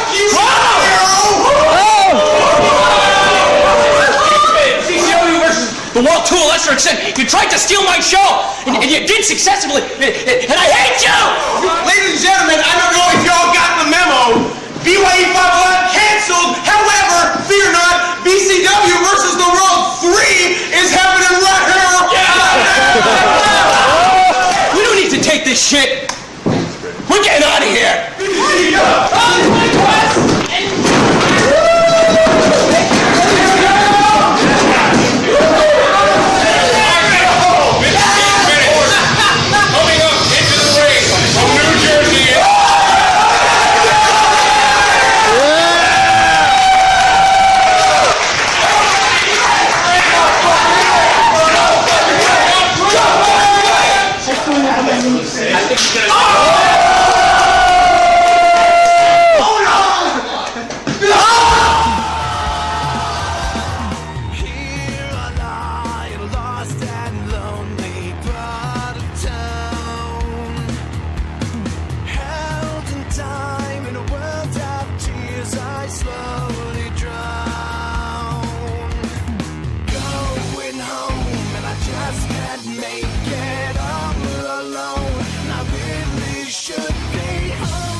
something like this might happen, so I did have something else in mind. You didn't think that I'd have the balls to do it, but I did! Bring them out!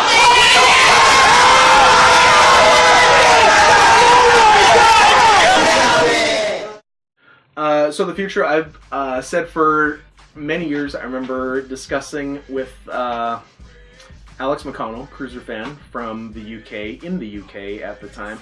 I can't remember if it was the Heat Fest in 08 or 09 specifically. I want to say 09 because I stayed there for an extra week and did an extra show past Heat Fest. So I stayed with Alex. So we were together a lot and talked a lot. So I'm thinking it came up then. We're talking about, and this was also the week after the last BCW show. So the topic came up for sure. You know, like, when are you stopping? When, because you know, we had our last BCW show, but then the next week a few of us flew to England, and then we had some other stuff in Washington State as well going on after that. So we weren't done per se. And yeah, the topic came up like, when are you gonna retire? When are you gonna quit? When are you gonna stop wrestling? When's it all done? And I said it then. I probably said it before then. And I'll say it now. I don't know when I'm going to stop, and I probably won't. One thing I've always said is I probably won't know I've had my retirement match until long after it happened. I don't think I'll plan a retirement match per se unless something happens that hasn't happened yet. Because I really enjoy wrestling. I love it. I've been doing it for, you know, close to half my life at this point. The future's tricky. I feel like Backyard Week was kind of a culmination of that community's build-up because super shows kept happening more frequently, and you know, the wrestling seemed to keep evolving. And wrestling as an art form evolves constantly. But it's just one of those things that the backyard aspect, like the guys that I feel like really legitimized backyard wrestling, they've either gone pro and they don't acknowledge their backyard past, they don't do backyard anymore, or a lot of them just flat out have gotten too old. Some guys only do it for a couple of years and it's just not for them. For some people the risk is too high. People get legitimately hurt doing it, so it's one of those things where I don't feel like it's going to get any better than it's already gotten. Now, if you just want to have fun with your friends in the backyard, who can fault you for that? If you don't have those misconceptions that you're going to be the next big thing, and you're just doing it out of boredom, out of whatever. I mean, it's the same to me almost as painting. If you feel compelled to sit there and paint, what am I going to do? Come in as a pro painter, let's say, as a real artist in galleries and be like, that's bullshit. You can't express yourself or your art is bullshit only because I'm being paid to do it and only because I do it for a living? No. Do I think that from your basement paintings or backyard paintings that you might be the next big thing? Most likely not. So as long as you're aware of that, it's the same with backyard wrestling. So. And some people can't afford that $2,000 and $3,000 tuition to go get trained by somebody, by the way, who hasn't been trained themselves, who are just saying, yeah, I train wrestlers. It's bullshit. You know, once you've gone as high as the bell curve will go, it's got to kind of come back down at some point. So it's really up to the people that are wrestling. In my opinion, it probably won't get any better than it was. I don't think it's better now than it was 5 years ago. But it's just one of those things, like, only the future can tell what the future has in store. Who knows? Yes, it was a dangerous thing to do, but what isn't? It isn't drugs. We didn't even drink or smoke. There was none of that going on in the super shows. The worst things we did was go to Denny's on a late night after a show and, you know, whatever, right? And this is what this documentary is about. Look, this documentary is about no bullshit. And that's what I'm not going to do. I think everything has a future. I don't really think it'll ever die. Like anything, it'll fluctuate. A lot of guys move on with their lives and fade out of it and do other things. But I still watch a lot of media when I see it posted. I'll still watch it. It's not always about killing people's dreams, man. It's about levitating them, bringing them up, lift up people. What's wrong with that? What's wrong with the world of saying, hey, why not, man? You can do it. Give it a shot. So yeah, I don't know when I'm going to stop. I have no intention as it stands right now of stopping. So as long as it's fun, as long as I don't get badly hurt, and as long as I have a couple of friends who still want to do it, I'm going to keep doing it. One of my best friends in this business, the Necro Butcher, he was just talking about this the other day. He started out in backyard wrestling, but he knew that this is what he wanted to do, so he went to the first professional that would pay attention to him with Black Bart. So he started working with Black Bart. Can't remember what his name was. He was Private Summers or something like that. He hated it. He wanted to change his name. But here's the thing. He started out in the backyard. There's going to come a point in time where there's a new generation of kids that watches it on TV, watches wrestling, and wants to do the same thing, and it's just going to live on. I don't see it ever dying. Most of you independent wrestlers ain't done a damn thing. You think just because you wrestle in your hometown and you get 50 people cheering for you and you make a couple t-shirts that for somebody, you ain't shit. Just a little bit. It's a big misconception that I ever backyard wrestled. Yes, there was 2 video games. Backyard wrestling, don't try this at home.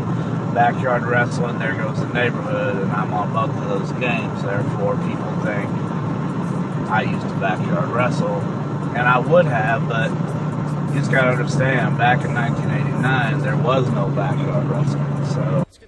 In all honesty, I see the UK scene dying down a lot, but I see the backyard wrestling scene in America still being the same as it is.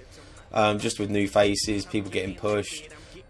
No, I know there won't be. And it's something that's shaped my life, and it's crazy to think of now, but it really is. So it got me comfortable traveling all over, got me comfortable meeting new people, being accepting of people's backgrounds and different views. Was through backyard wrestling.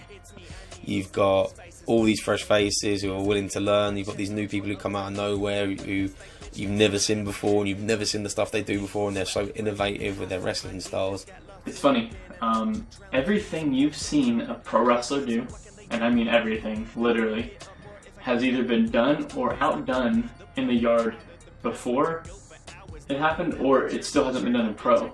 And what I mean by that is, if I told you all these things, you're going to say, yeah, right. Let's see, when's the last time somebody did a running 630 in pro?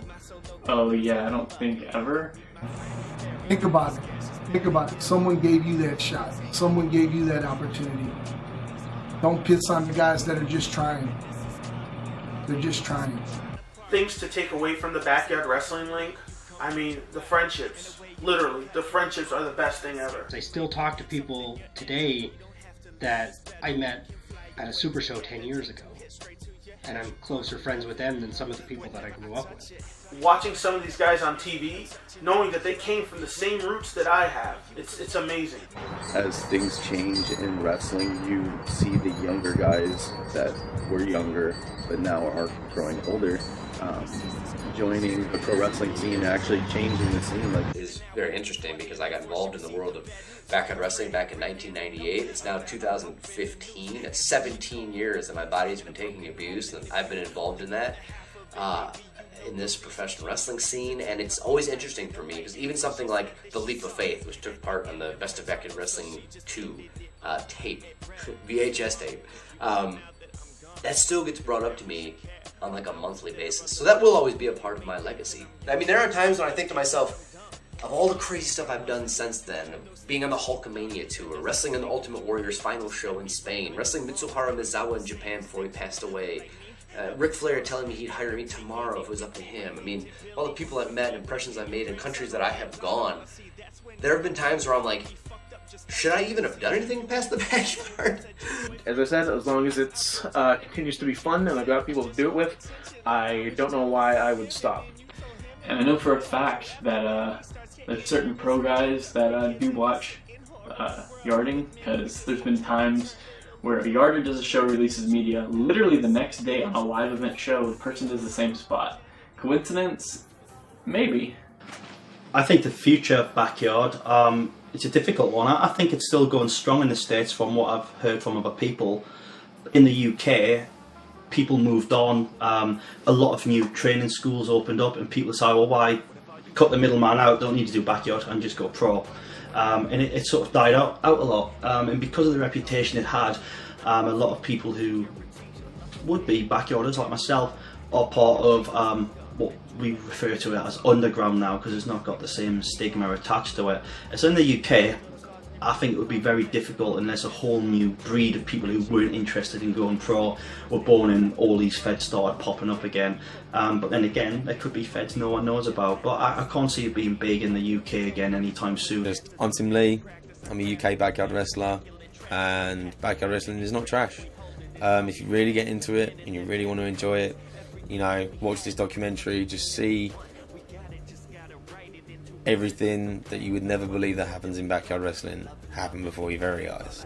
You know, do people even really truly realize that M-Dog 20, that kid in Josh Prohibition's backyard in a small town in Ohio, that kid is the same one from CCW who jumped to XPW, who then wrestled in 20 countries, who was on Wrestling Society X, who is now on Lucha Underground, arguably the greatest professional wrestling show in the past, what, 15 or 16 years?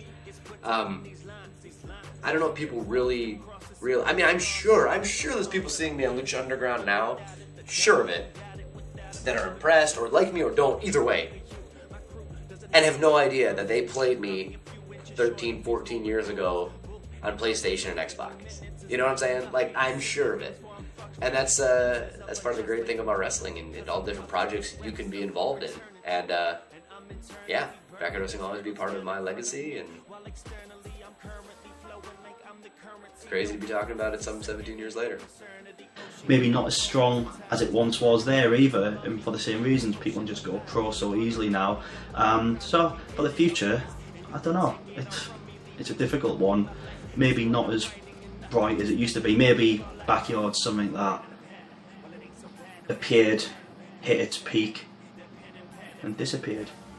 For the future backyard wrestling talents, keep rocking and rolling, because you are not only the youth of wrestling, but you're the future of wrestling. And that's something I really realized from our generation of backyard wrestlers. We became the industry, you know, a significant part of the industry, and whatever you're doing now is going to have significance in the wrestling industry later on. So keep doing your thing, keep getting better, and most of all, just have a great time, because it is the best times of your life, whether you realize it or not. Still got this shirt. Still got this shirt. They're turning away from me, backstabbing places they roam. My friends are just neighbors that feel for me when I'm at home. I am so damn trusting, I do not see their malice. Endless blockage wonderland, I am the dark Alice. Sometimes I can't fathom why everyone's so too big. So I'll just back down their back and get them back into play. All my friends are enemies, and they just turn their backs to my face. Their actions butting me, and all my friends are enemies. So I go weeds on my own. I'm the ball, they're batters, they're climbing social ladders. I'm left at the bottom, on my goodness they're fatter. Sometimes I remember the days when friends were loyal.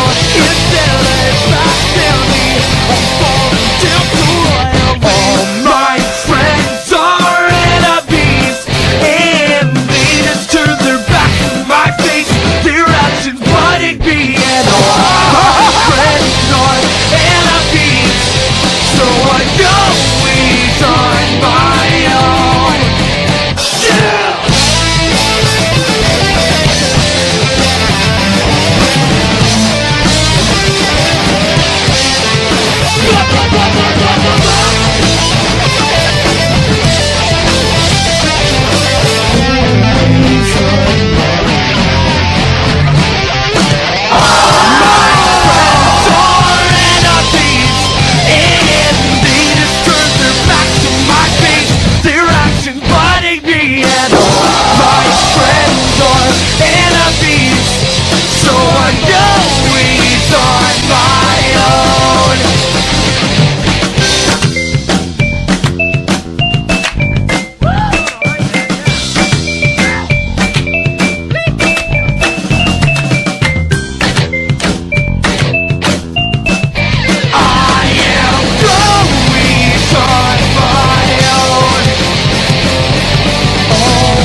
Oh shit, I'm getting filmed.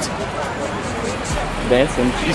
If we lay you here 6 feet under, 6 feet in lobster years. They're burying the lobster. I want you to know. Act like me, what? Whoa! So how good is BYT this year? No turkey. Turkey. No turkey. Butter. No ring. Better butter. No sleep. No wrestling. No wrestling. Hey, remember that time you took your we got pants off? sheets. Look where we are right now. We're in the middle of fucking nowhere. Dead animals, American flag, hardware, bed sheets, like dicks everywhere. There are dicks everywhere. Like, this isn't normal, people. This doesn't happen every day. We really have something special here, and I'm glad that everybody put in the effort. They had enough faith in me and each other, most importantly, to put this together. Lopez got caught at the border, were put in a penitentiary where they're not allowed to leave. KKK went to pick them up, wrecked his car. So KKK's car is totaled. There's no way of getting to Hitler, so WSW is being held by the cops, has no way out, stuck in America, can't get home, and KKK and Gonad are going to...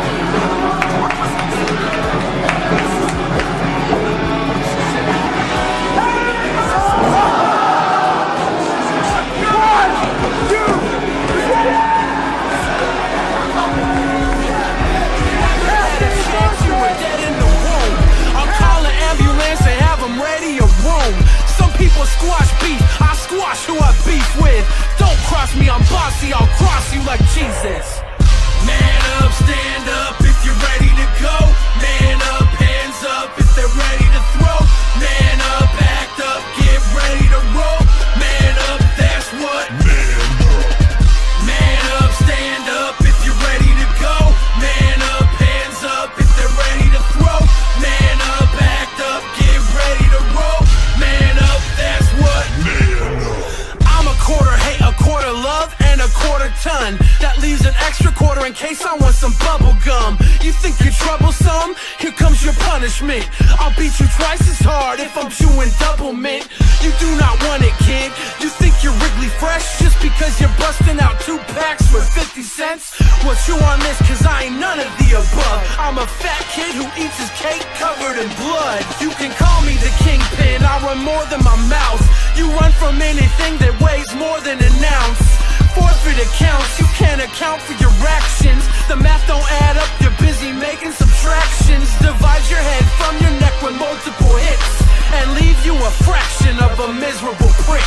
So step the fuck up, man up and get smacked down. Or be a pussy bitch hiding in the background.